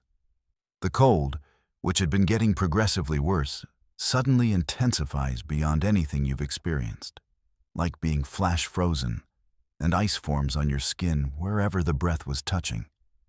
You can't move, can't turn around. Frozen in place either by temperature or fear or something else. And in the rearview mirror, you watch as something moves in the back seat. Not the girl, not anymore, but something that wears her shape badly, like a costume that doesn't quite fit. It shifts and unfolds, becoming larger, and you realize with absolute horror that what you picked up wasn't a person at all, but something that learned to look enough like a person to get invited into vehicles. Your doors lock themselves, all 4 clicking simultaneously, and your windows frost over completely, eliminating all view of the outside world.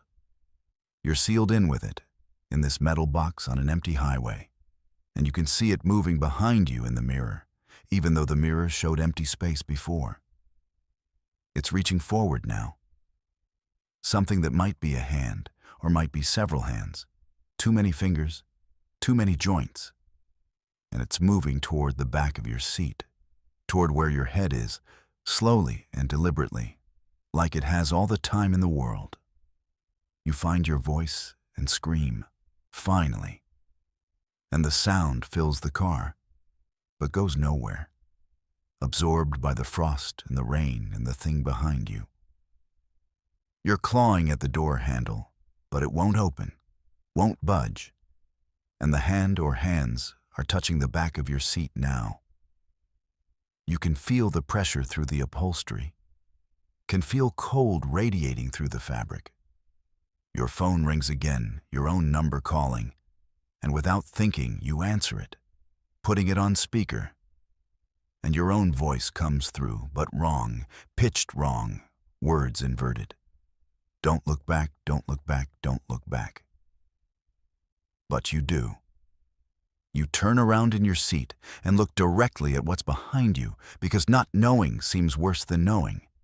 And in the moment before, your mind refuses to process what it's seeing. You understand that it's not from here, not from this world or this reality. Something that exists in spaces between spaces and sometimes manifests on dark highways when conditions are right. It wears shapes it's seen before, people it's collected. and it waits for someone to be kind enough to open a door and invite it in. You were not the first. The vehicles you passed abandoned on earlier roads, the hitchhiker reports from this highway going back decades, they all end here, with someone looking back and seeing what you're seeing now. The last coherent thought you have is wondering how long it's been standing on that shoulder, wearing that girl's appearance, waiting for someone sympathetic enough to stop. Days, weeks, years. It doesn't experience time like you do. It's patient in ways human minds can't comprehend. And now it's here, in your car, and you realize the vehicle isn't your space anymore. You're in its space, have been since she got in. Since you crossed that threshold from helping a stranger to inviting something ancient and hungry into an enclosed area where no one can hear and no one will find you until morning, if they find you at all. Your consciousness is fragmenting, breaking apart under the weight of what you're looking at. And the last thing you're aware of is the sensation of being pulled backward, not physically, but essentially. Being drawn into the space where it exists, that cold, dark place between here and there. Your body will be found in the morning still sitting in the driver's seat of your car, parked in the middle of Highway 12, engine running, doors locked, windows frosted over. The authorities will rule it hypothermia, will wonder why you stopped in the middle of the road, why you didn't try to get out, why you just sat there and froze. They won't see the marks on the back seat, the patterns in the frost that show too many hands, too many faces pressed against the glass. And 3 miles down the road, near White Pass Summit, someone else will see a figure standing in the rain, thumb out, looking stranded and desperate. Maybe a young woman, maybe someone different, whatever shape it thinks will work this time. And someone kind will stop, thinking about their daughter or sister or just about doing the right thing. They'll unlock their doors. They'll say, "Get in, get warm. Where are you heading?" And it will climb into the back seat without speaking, and the temperature will start to drop, and the cycle will continue as it has for decades on this stretch of highway, where the rules are different after dark and kindness can be a fatal mistake. Your car sits there until a state trooper finds it at 6 in the morning. You're inside, frozen solid, eyes open and staring at the rearview mirror, expression suggesting you saw something no human should see.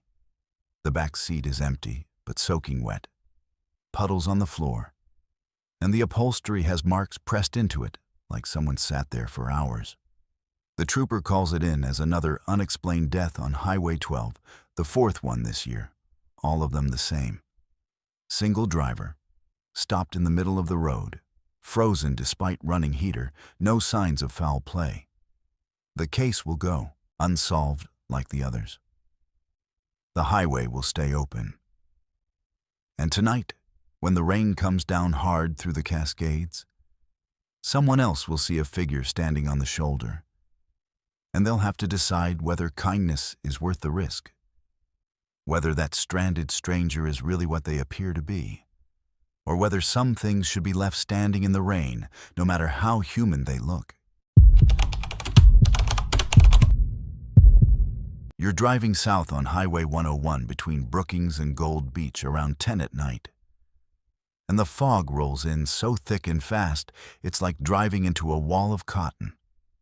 One moment you can see the ocean to your right, black water churning against rocks. And the next moment there's nothing but white pressing against your windshield.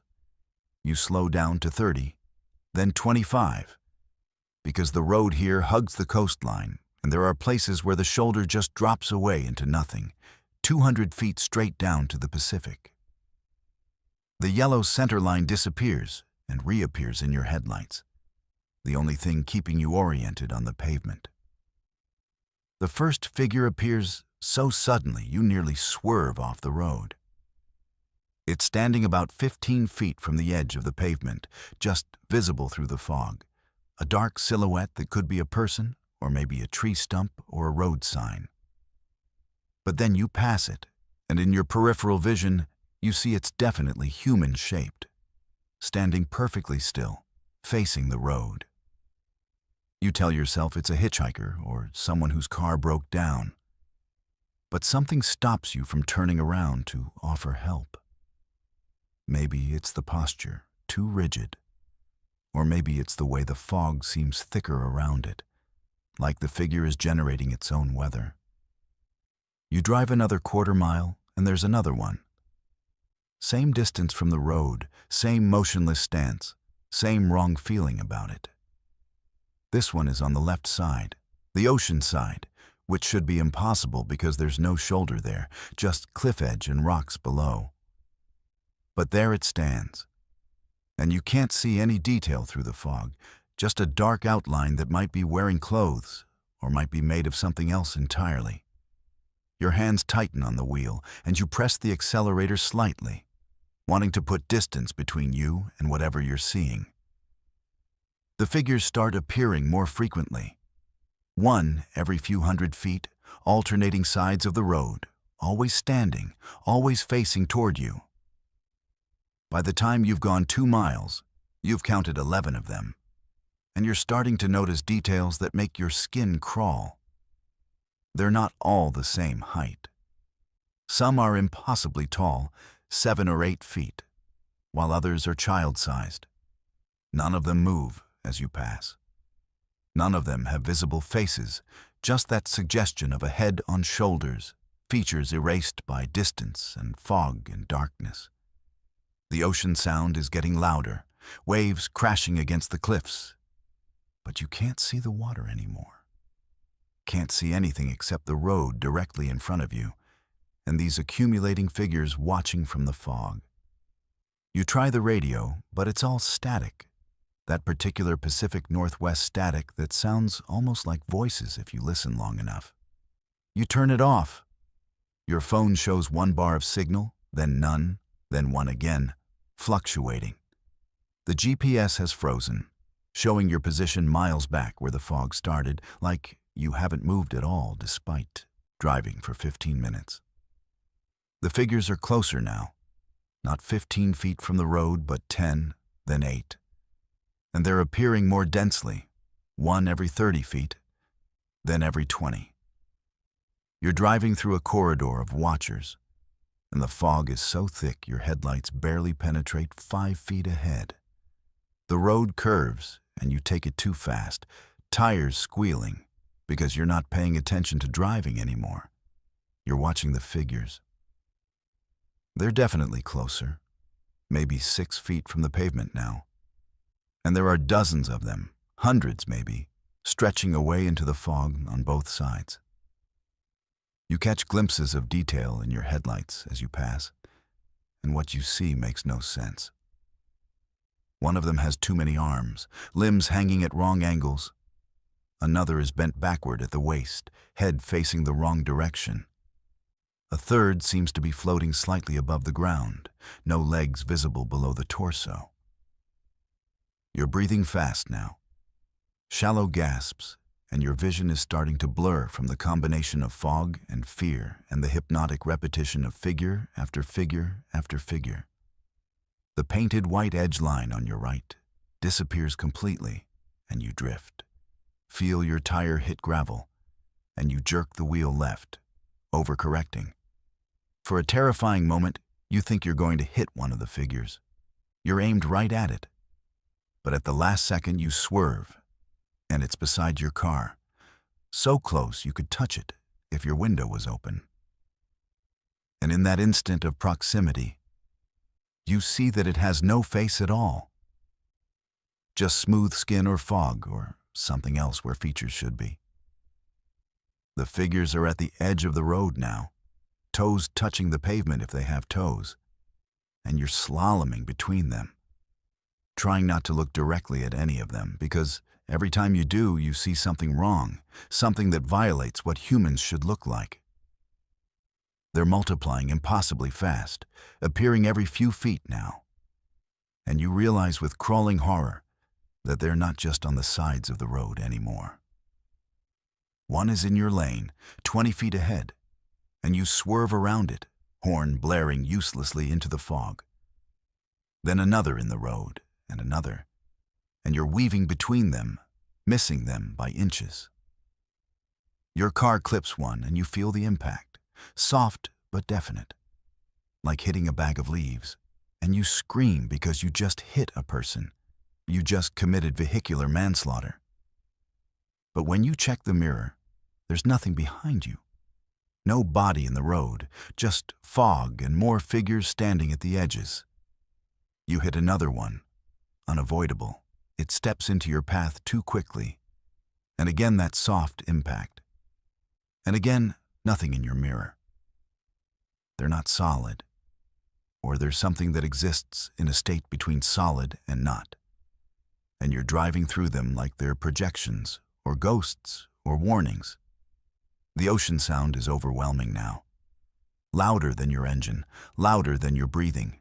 Waves crashing so violently you can feel the vibration through the road. But you still can't see the water. Can't see anything except fog and figures.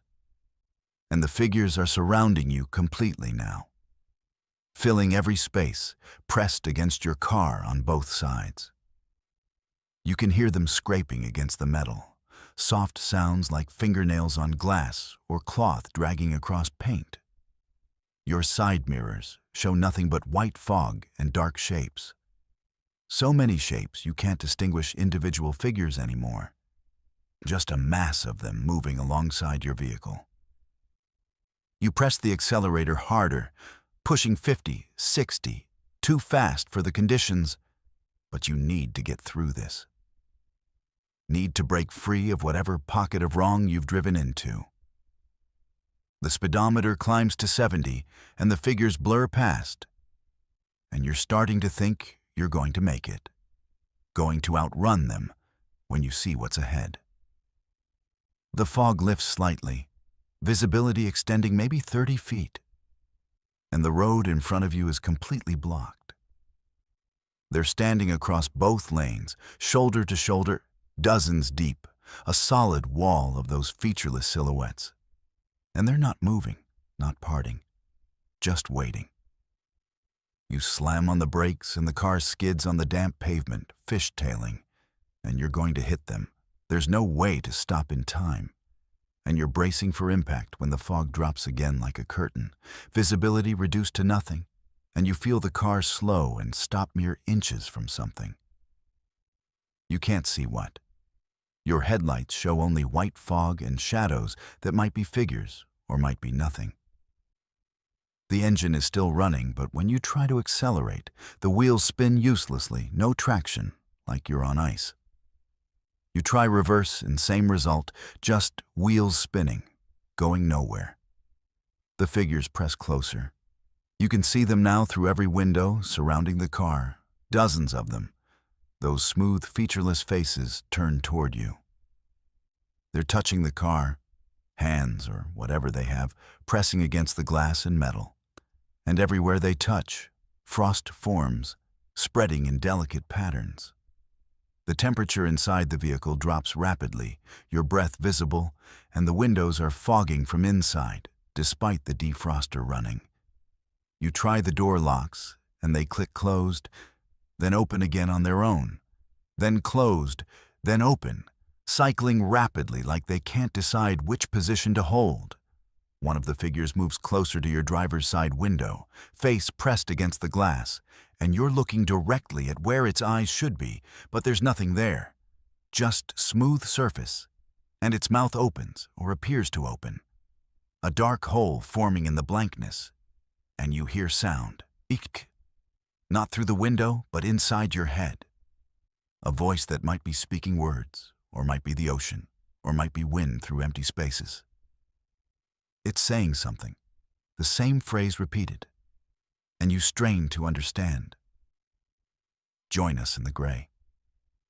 Join us in the gray. Join us in the gray. More voices join though. First, a chorus of them, all saying the same thing, and you realize they're coming from all the figures surrounding your car, dozens of voices penetrating directly into your mind without passing through your ears. Join us in the gray. The fog is inside the car now somehow. Wisps of it curling around your feet, rising around your legs, cold and damp and invasive. You're screaming, but you can't hear yourself over the voices, over the ocean sound, over the overwhelming presence of these things that want you to join them in whatever state they exist in. The fog rises higher, chest level now, and you can feel it touching your skin like wet fingers, exploratory, curious, and everywhere it touches, you feel less solid, less present, like you're becoming fog yourself.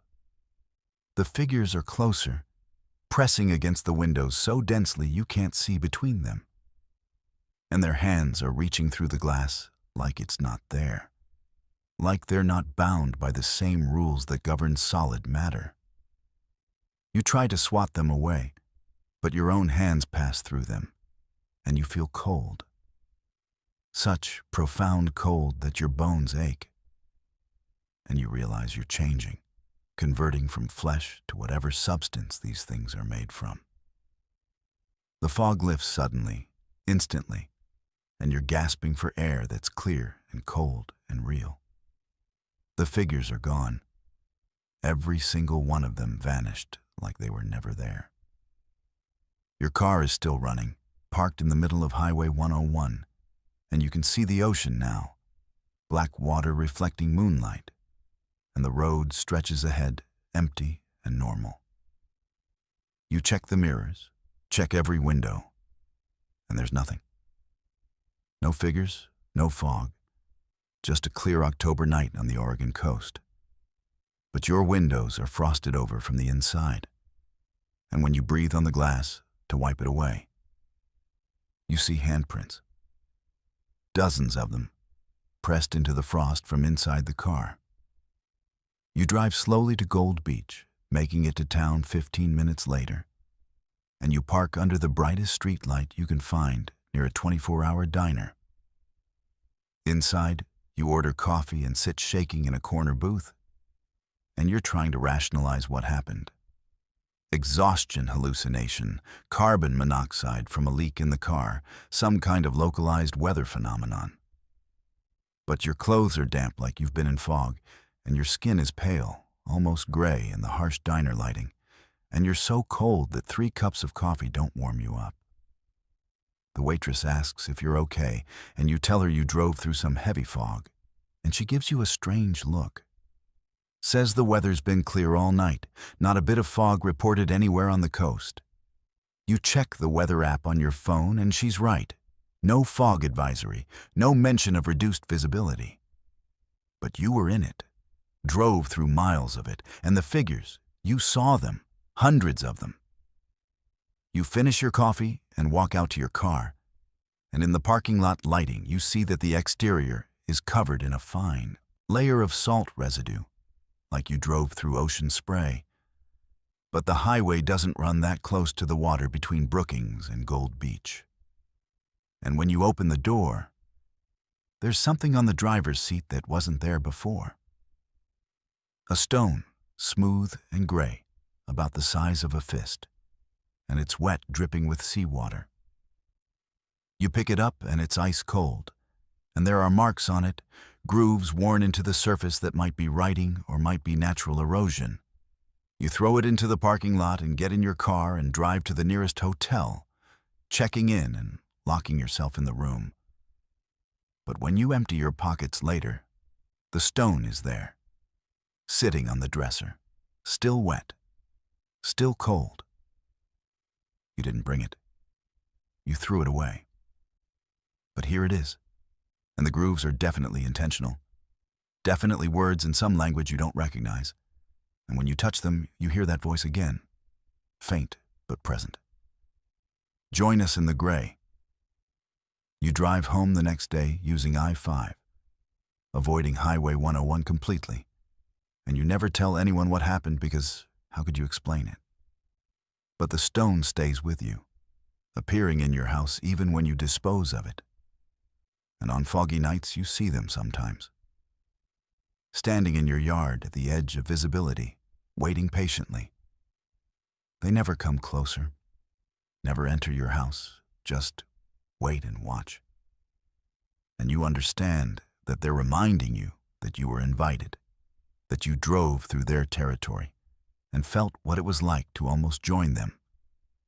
And someday, maybe when you're old or sick or just too tired to resist, you'll go back to that stretch of coast and the fog will roll in, and you'll walk into it willingly.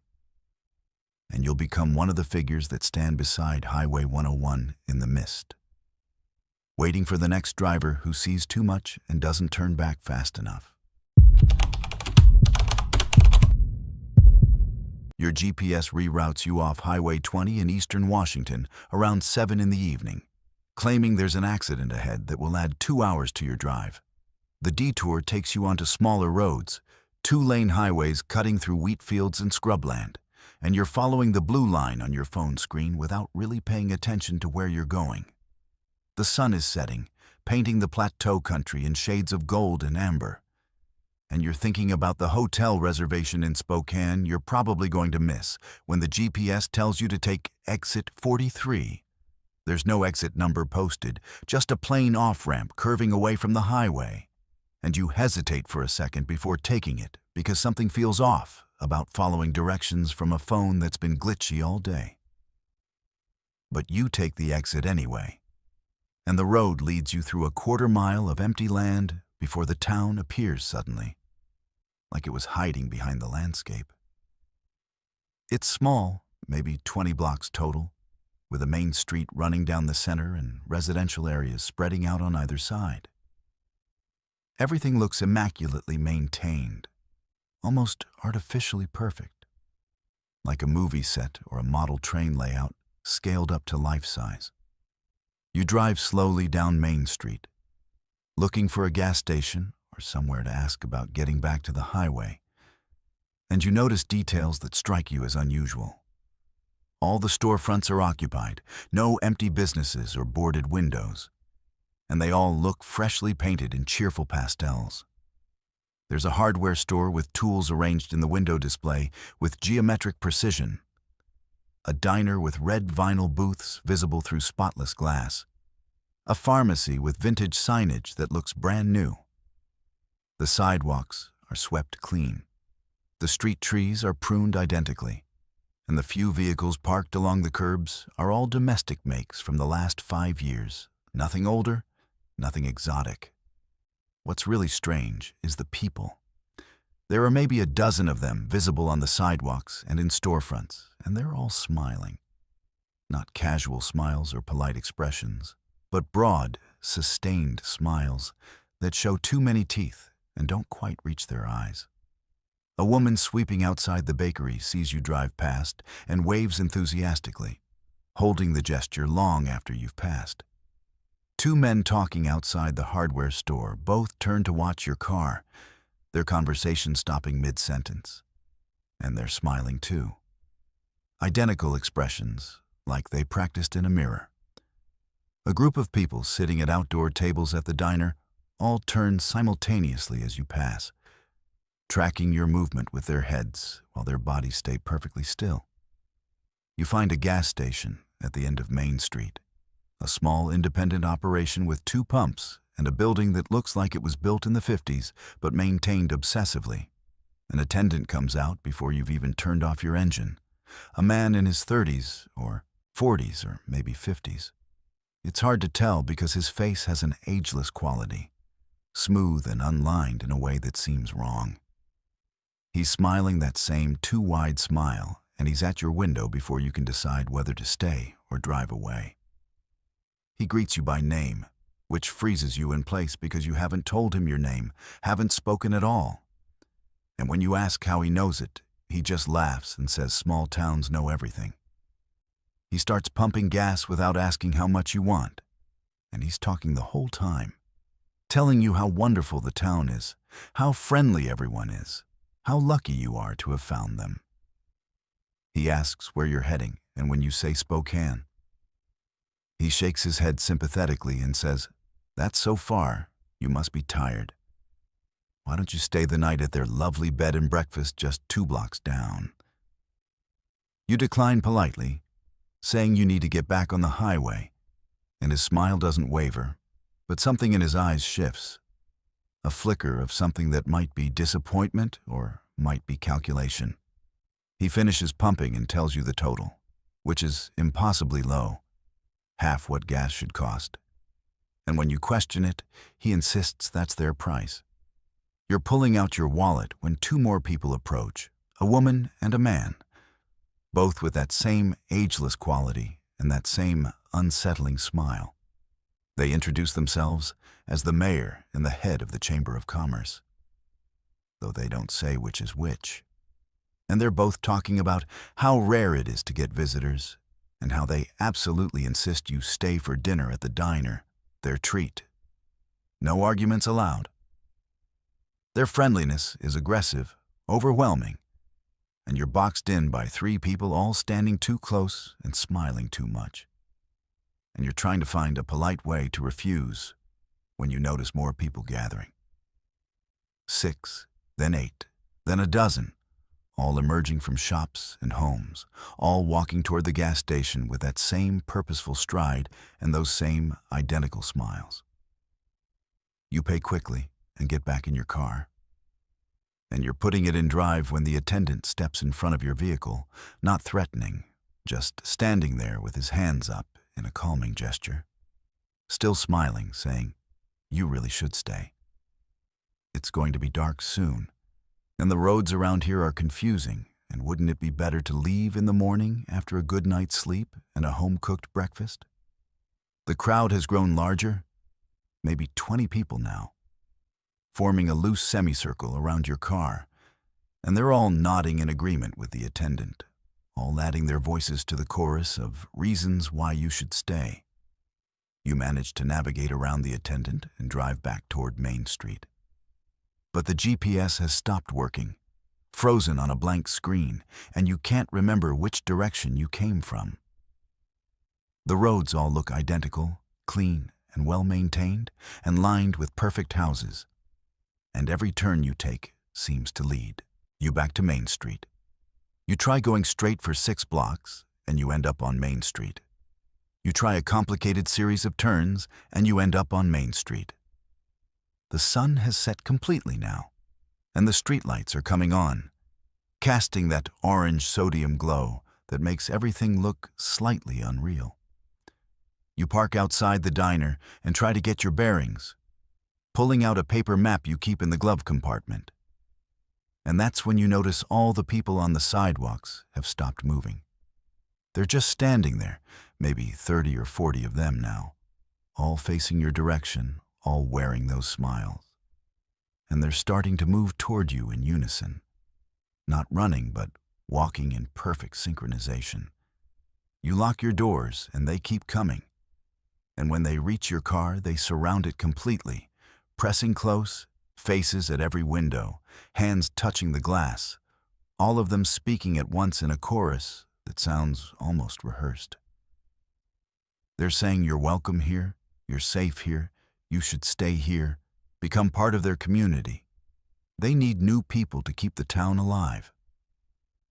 They're saying it over and over, variations on the same theme, and their voices blend together into a single sound that penetrates the car despite the closed windows. You try the engine and it starts, but the crowd doesn't move. They're pressed too close to drive through safely, and you're laying on the horn, but they just keep smiling and talking and touching the car. One of them, the mayor, or maybe the Chamber of Commerce person, you can't remember which, is writing something on your windshield with their finger, backwards so you can read it from inside. Please stay. You reverse suddenly, and the crowd parts just enough to let you back up, and you're driving in reverse down Main Street at 20 miles per hour because they're following you on foot, walking in that synchronized way, and every time you stop to shift into drive, they catch up. You manage to get turned around, and you're accelerating away from them when you see the roadblock ahead. Not police or construction, just parked cars positioned across the street, blocking all exit routes, and more people standing behind them with flashlights and more of those terrible smiles. You turn down a residential street, and they're waiting there too. People emerging from every house, children and adults and elderly people, all moving with that same coordinated purpose. You're driving on lawns now, between houses, tires tearing up perfectly manicured grass, and you burst through a fence and you're in a back alley, and you can see open land ahead, wheat fields beyond the town limits. You floor the accelerator and crash through someone's yard, and you're in the field, and you risk a look in your rearview mirror. And the entire population of the town is standing at the edge, a line of them watching you go. And they're not chasing anymore. They're just standing there, waving, all of them waving in perfect unison like some choreographed goodbye. You drive through the wheat field until you hit a dirt road, and you follow that until it meets a paved highway, and you drive for an hour without stopping, constantly checking your mirrors for headlights following. When you finally stop at a gas station in the next town, a real town with normal people and messy streets and imperfect smiles, you ask the attendant if he knows about a town near exit 43. He gives you a strange look and says, "There is no exit 43 on Highway 20. The numbers skip from 42 to 44. Been that way for 30 years since they closed that old exit that led to nowhere." You check your phone and there's no record of the GPS reroute, no history of the detour, just a straight line showing you drove Highway 20 from one town to the next with no stops.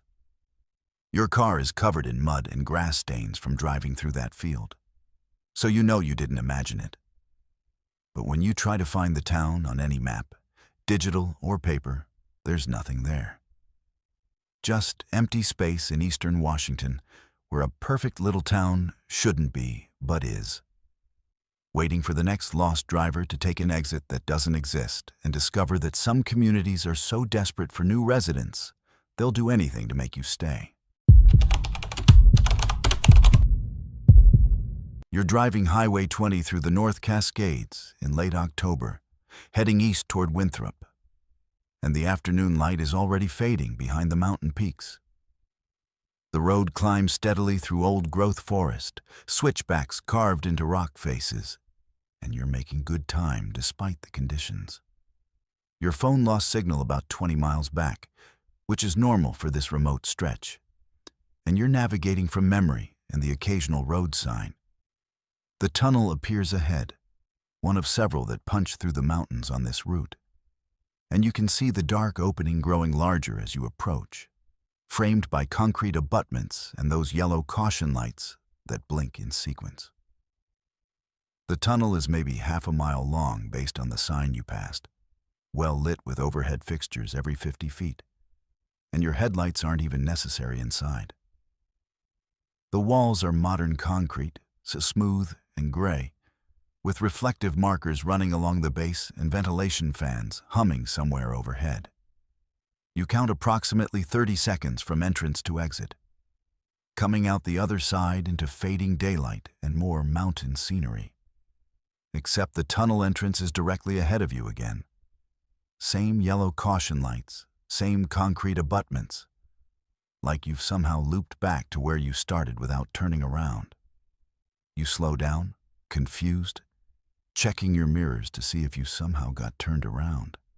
But the road behind you leads away through the mountains, no tunnel visible, and ahead is definitely the entrance you just drove through. You tell yourself it's a different tunnel, that there must be two identical ones close together on this route, though that seems unlikely.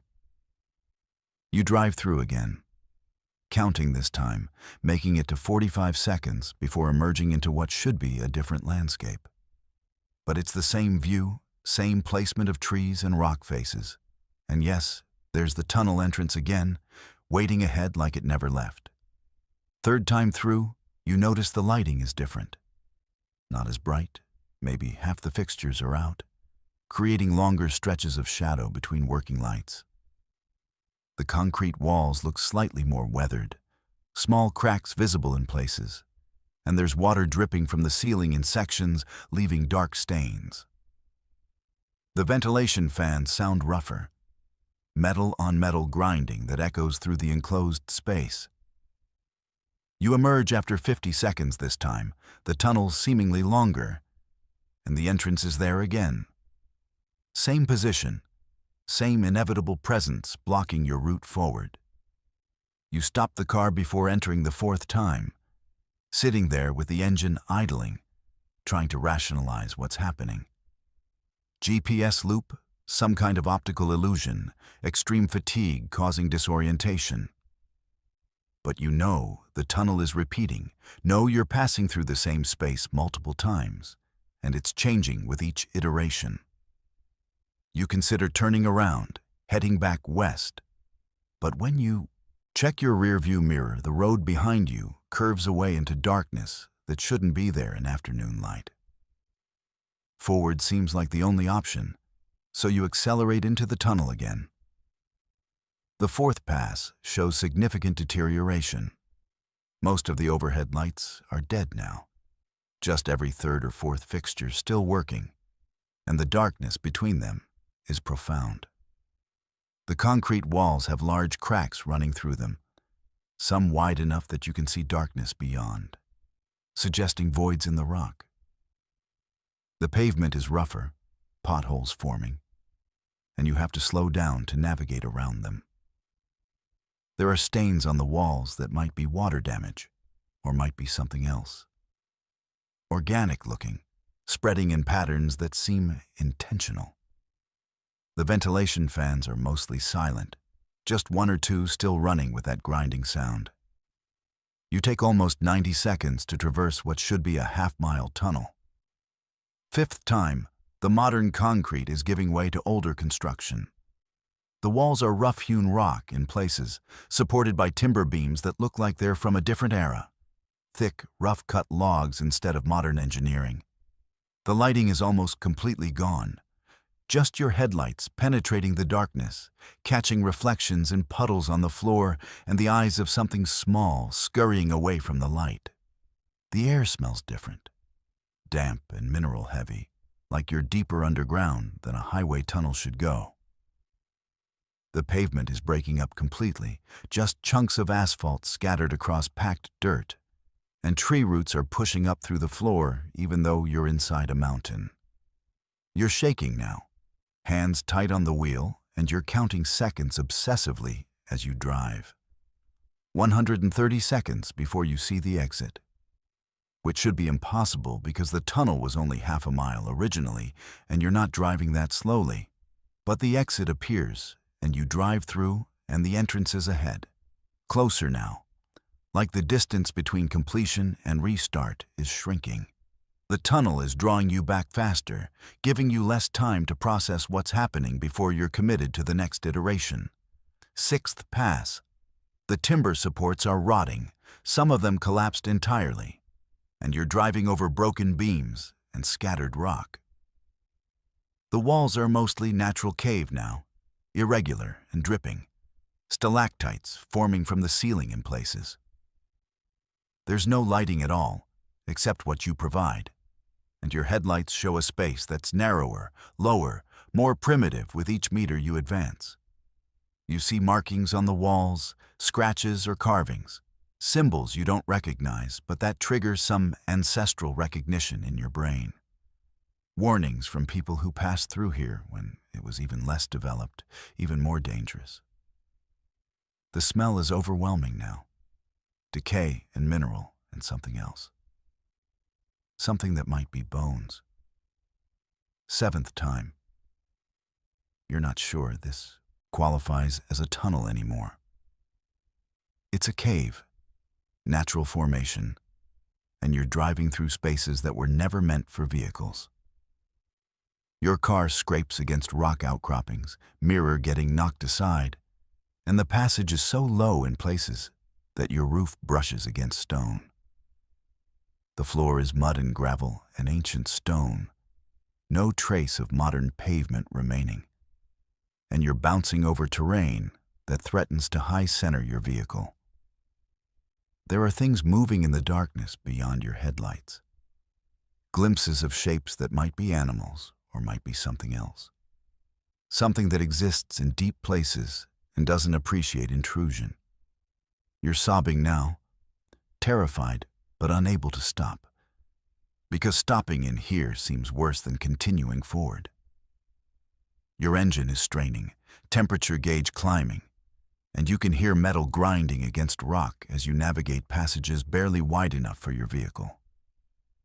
The exit, when it finally appears, is just a lightening of the darkness ahead. And you burst through into what should be outside, but the tunnel entrance is right there, close enough to touch, and you understand with sick certainty that each cycle is taking you backward, showing you earlier and earlier versions of this passage through the mountain. Eighth time, the cave is narrower, rougher, and there are bones scattered across the floor. Animal bones mostly, you hope, but some of them are too large or wrong-shaped to be anything you recognize. The walls have more of those carved symbols, crude and ancient, and in your headlights they seem to move, shadows shifting independent of light source. You hear sounds ahead, echoing back through the passage, rhythmic and purposeful, like something working or building or just existing in spaces humans aren't meant to penetrate. Your car is damaged now, making noises it shouldn't make, fluids leaking, but the engine still runs and you keep driving because what else is there? Ninth iteration. You realize this isn't a cave anymore. It's something older, more fundamental.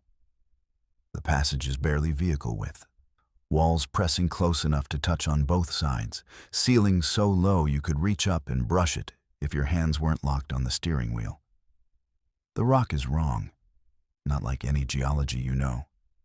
Smooth and almost organic in texture, and warm to the proximity like it's living, or at least not entirely dead. The floor has no bones now, no debris, just smooth stone worn by something passing through regularly, for longer than bones would survive. You see movement ahead, shadows that coalesce into shapes and then dissolve. And you understand you're approaching something, some origin point or terminus. 10th time, the passage is barely navigable. Your car is scraping constantly, paint stripped away, metal screaming against stone. And you're moving at walking pace through a space that predates human construction, predates human presence in these mountains, maybe predates humans entirely. The shapes in the darkness are clearer now, not quite visible but present, watching, and they're large, so much larger than they should be, if they're meant to fit through this passage. The air is thick, hard to breathe, and you realize you've been descending this whole time, going deeper with each cycle. And you're far below where Highway 20 runs, far below where any road could exist.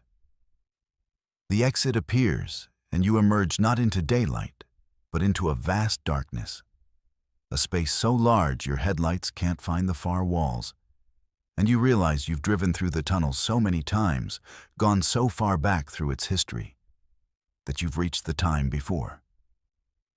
It was a tunnel at all, when it was just a natural passage through the mountain used by things that existed before highways, before roads, before the need for such things. The tunnel entrance is ahead, but it's not an entrance anymore, it's a mouth. And you understand finally what you've been witnessing. The regression of human construction revealing what was always there underneath. What we built our infrastructure over without asking permission or considering that some passages through mountains existed long before we needed to cross them. You don't enter the 11th time. You can't. Your car dies, engine seizing, and you're sitting in complete darkness except for the faint glow from that opening ahead. And shapes are moving towards you from that direction. Large shapes, unhurried, patient in the way things are patient when they've existed for geological time periods and understand that everything eventually comes to them. You try your door, and it opens, scraped and bent but functional, and you stumble out into the darkness and run, not toward the opening but away from it, into the vast space, hoping there's another way out, knowing there probably isn't. They find your car 3 days later, parked on the shoulder of Highway 20 just before the tunnel. Engine cold, doors locked, no sign of the driver. Inside the tunnel, which is perfectly modern, well lit and maintained according to all inspection records, there's no evidence of anything unusual. The concrete is sound, the lights all work, the ventilation is adequate. It takes 30 seconds to drive through at posted speed limit. Search and Rescue spends a week looking for you in the surrounding wilderness, assuming you wandered off confused or injured. But they find nothing. No tracks, no clothing, no indication you were ever there except for your car sitting empty beside a tunnel that's been there since 1972, when they blasted through the mountain to complete this section of highway. What they don't know, can't know, is that sometimes when drivers go through that tunnel late in the day, when the light is fading and they're tired and not paying full attention, they'll notice the lighting seems dimmer than it should be. Or they'll hear something over their engine that sounds like stone grinding on stone. Or they'll smell something old and mineral and wrong. And if they're unlucky, if conditions align in just the wrong way, they'll emerge and see the tunnel entrance ahead again, and they'll have to decide whether to drive through or turn back, whether to risk the regression or stay trapped in the mountains. Most turn back, most make it out. But every few years, someone doesn't, and their car appears on the shoulder, empty and locked. And the search teams find nothing, and the tunnel continues operating normally, patiently waiting for the next driver who goes through one time too many and discovers that some passages through mountains remember what they were before humans came, and they're hungry to return to that state, one vehicle and one driver at a time. The fuel light has been on for 30 miles, that orange warning glowing accusingly as you drive through the high desert of eastern Oregon on Highway 395. It's past midnight, and you haven't seen another vehicle in over an hour. Just endless sagebrush stretching away under a sky so full of stars, it feels oppressive rather than beautiful. The next town, according to your map, is 60 miles ahead, and you know you won't make it. So when you see the green exit sign announcing gas, food, lodging, you take it immediately, relief flooding through you despite the fact that there was no exit number posted and you don't remember seeing this on the map. The off-ramp curves through darkness, and after half a mile, you see lights ahead. A single gas station sitting alone in the vast emptiness, one of those old-style full-service operations with vintage pumps under buzzing fluorescent tubes. There's a small building attached, windows glowing warm, and a single attendant visible inside. You pull up to the pumps, and before you can get out, he's already coming through the door. A man who could be 40 or 60 or anywhere in between, wearing coveralls and a cap, moving with unhurried purpose across the concrete. The wind is constant out here, carrying that high desert smell of sage and dust, and the stars overhead are so bright they cast shadows. He approaches your window, and you roll it down, and before you can speak, he says, "You're running on fumes. Good thing you saw the exit when you did. Another 10 miles, and you'd have been stranded." His voice is calm, matter of fact, and you agree, thanking him for being open so late. He smiles, pulling a rag from his pocket to clean his hands, and says, "Late? I've been expecting you around this time, give or take 15 minutes. You laugh awkwardly, assuming he means he expected someone to need gas eventually. But then he adds, "Hard drive from Portland, isn't it? Especially after the meeting ran long." You freeze. You were in Portland, and the meeting did run long, 2 hours past schedule, but you haven't mentioned any of this. The attendant is already unscrewing your gas cap, starting the pump, and he continues talking like he hasn't just revealed impossible knowledge. The regular unleaded should do it. Your tank takes 14.5 gallons, so you'll need about 12 to fill it from where you're at now. He's right about your tank capacity, which is specific enough to be unnerving, and you ask how he knows where you're coming from. He just smiles and says small stations like this, you get to know the patterns, get to recognize who's going to stop and who's going to drive past. The pump clicks and whirs, numbers rolling over on the analog display, and he's leaning against your car now, comfortable, conversational. Your daughter called you during the meeting, didn't she? 3 times. You didn't answer because you were presenting the quarterly numbers and your phone was on silent. Your heart starts beating faster because, yes, that happened exactly that way. And there's no possible way he could know that. You ask him directly how he knows these things, and he looks up at the stars, considering his words carefully. Let's say I have a sense about people who stop here, about what brought them to this specific place at this specific time. He continues, and everything he says is accurate in ways that make your skin crawl. He mentions your sister's name, the argument you had with her 3 weeks ago that you haven't told anyone about. He describes your apartment, the specific way sunlight comes through the kitchen window in the morning. He knows about the promotion you were offered and turned down, the reasons why, the regret you've been carrying. He talks about your childhood dog, the one that died when you were 12. Mentions details about that dog's personality that you'd forgotten until he reminds you. All of it delivered in that same calm, conversational tone while the pump continues filling your tank and the wind blows sage smell across the empty desert. You're shaking now, demanding to know how he has this information, whether he's been following you, whether this is some elaborate prank. He shakes his head, patient and understanding. I'm not following you. You came here because you were meant to. This exit only appears for certain people at certain times, and you were scheduled for tonight. I've been waiting. The pump clicks off, and he removes the nozzle, replacing the gas cap with careful precision. He tells you the total, and it's reasonable, normal. But you're too disturbed to care about the cost.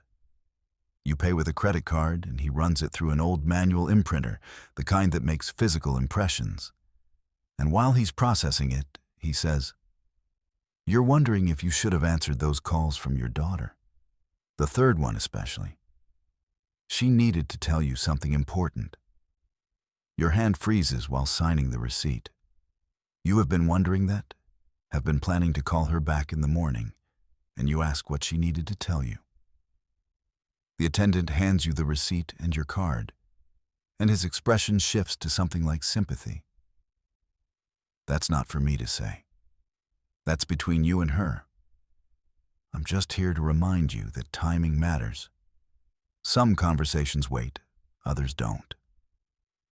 He walks toward the building, then pauses and turns back.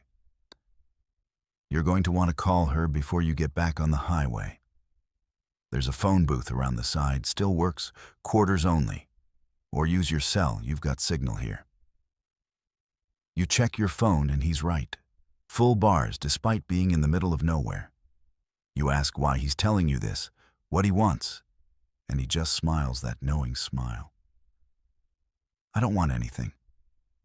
I'm just the messenger. You stopped here because you needed to. Because something in the universe's timing brought you to this exit at this exact moment. Whether you listen to what I'm telling you is entirely your choice. Against every instinct that says to just drive away, you pull out your phone and call your daughter. She answers on the first ring, voice tight with emotion. And she tells you she's pregnant, 12 weeks along, and she wanted you to be the first to know after the father. She's scared and excited and needed to hear your voice, needed your support. And she's sorry for calling during your meeting, but it couldn't wait. You talk for 20 minutes, standing outside your car at a ghost-lit gas station in the Oregon desert, and you're crying, and she's crying, and you realize if you hadn't stopped here, if you'd somehow made it those extra 60 miles without fuel, You'd have been asleep in a hotel when she called again, and the moment would have been different. Flatter, less immediate. When you hang up, the attendant is standing outside the building, smoking a cigarette, and he nods like he knows exactly what you were told. You walk over to him, demanding answers, needing to understand what this place is and how he knows things he shouldn't know. He takes a long drag, and the ember glows bright in the darkness. This station has been here in various forms for a long time. Different buildings, different pumps, but always the same purpose. It's a waypoint, a place where people stop when they need to, when the timing needs adjustment, when something important hangs in the balance. I'm just the current attendant. There have been others before me, will be others after. You ask if he's human, and he laughs. Genuine amusement. Human enough. I eat, sleep, get tired like anyone. But I agreed to work here, to help facilitate these moments. And in exchange, I get to see things most people don't. The patterns, the connections, the way everything fits together when you step back far enough. He drops the cigarette and grinds it out with his boot. You were meant to stop here tonight. Your daughter was meant to tell you about the pregnancy now, not tomorrow, not next week. The timing had to be precise. My job was to make sure you stopped, to give you the information you needed to make the right choice. You ask what would have happened if you hadn't stopped, if you'd somehow had enough fuel to make it to the next town. His expression darkens slightly. Then you would have missed the window. Your daughter would have called someone else first, or not called at all tonight, and the relationship between you would have taken a different path. Not necessarily worse, just different. Every choice creates branches, and some branches lead to better places than others. This exit exists to nudge people toward the better paths when the universe determines they need nudging. He walks you back to your car, and in the fluorescent light, you notice details you missed before. The station building has no company logo, no brand affiliation, just gas painted in simple letters on the wall. There are no prices posted on the pumps. The attendant has no name tag. Everything is generic, temporary, like the place exists outside normal commercial systems. He opens your car door for you, old-fashioned courtesy, and before you get in, he says one more thing. You're going to have a grandson. He'll be born healthy, and he'll inherit your daughter's eyes and your sense of humor. You'll teach him to fish when he's 5, and he'll remember that day for the rest of his life. That's waiting for you on this path, if you make the right choices from here forward. You're crying again, overwhelmed by information you can't verify but somehow know is true, and you ask how he can possibly know this. He shrugs. Time isn't as linear as people think. From where I stand, working this station, I can see a little ways down the various paths. Your path has branched toward something good tonight. Stay on it. You get in your car, start the engine, and when you look up to wave goodbye, the attendant is already back inside the building, silhouetted in the window. You pull out of the station and back onto the access road toward the highway. When you reach the entrance ramp to Highway 395, you glance in your rearview mirror at the gas station, and it's not there. The lights are gone. The building, the pumps, everything has vanished. And there's just darkness and sagebrush and the endless desert. You stop the car and turn around, drive back down the access road. But there's nothing there. No evidence that a gas station ever existed. No concrete pad, no underground tanks, no electrical lines. Just empty land with tire tracks in the dust that could be from any vehicle at any time. You check your fuel gauge and it's full. Your receipt is in your pocket, paper real and solid, timestamp showing 12:47 a.m., but no station name, no address, just "thank you" printed at the bottom. You drive north toward your destination, hands steady on the wheel, and you're thinking about your daughter, about the grandson you'll meet someday, about the attendant who knew things he shouldn't know and offered information that felt like a gift rather than a warning. You never find that exit again, though you drive Highway 395 dozens of times in the years that follow. The green sign doesn't appear, and when you ask locals about a gas station in that area, they tell you there's nothing between the towns, hasn't been for decades. But you have the receipt, fading slowly in your wallet, and you have the memory of that conversation with your daughter. And 5 years later, you'll teach your grandson to fish just like the attendant predicted. And the boy will laugh with your voice and look at you with his mother's eyes. And you'll think about that night in the desert when you stopped at a gas station that existed outside time to receive a message about the importance of being present for the moments that matter. Some exits only appear when you need them, and some attendants know more than they should. And sometimes the universe arranges things so you're in exactly the right place at exactly the right time, even if you never understand how or why. The Pacific Northwest's roads hold more than just pavement and mile markers. They hold stories like these, experiences that blur the line between the possible and the impossible. Moments when travelers encounter something beyond explanation. If these stories have left you questioning what's waiting on those dark highways, if you find yourself checking your mirrors more carefully or hesitating before taking that unmarked exit, then you understand the truth that lives in these mountains and forests and endless coastal roads. There are things out there that don't follow our rules, that exist in spaces we've built over but never truly claimed. Subscribe to Verified Fears for more stories that'll make you think twice before taking that late-night drive. And remember, some roads are meant to be traveled carefully, and some exits are better left untaken. Stay safe out there.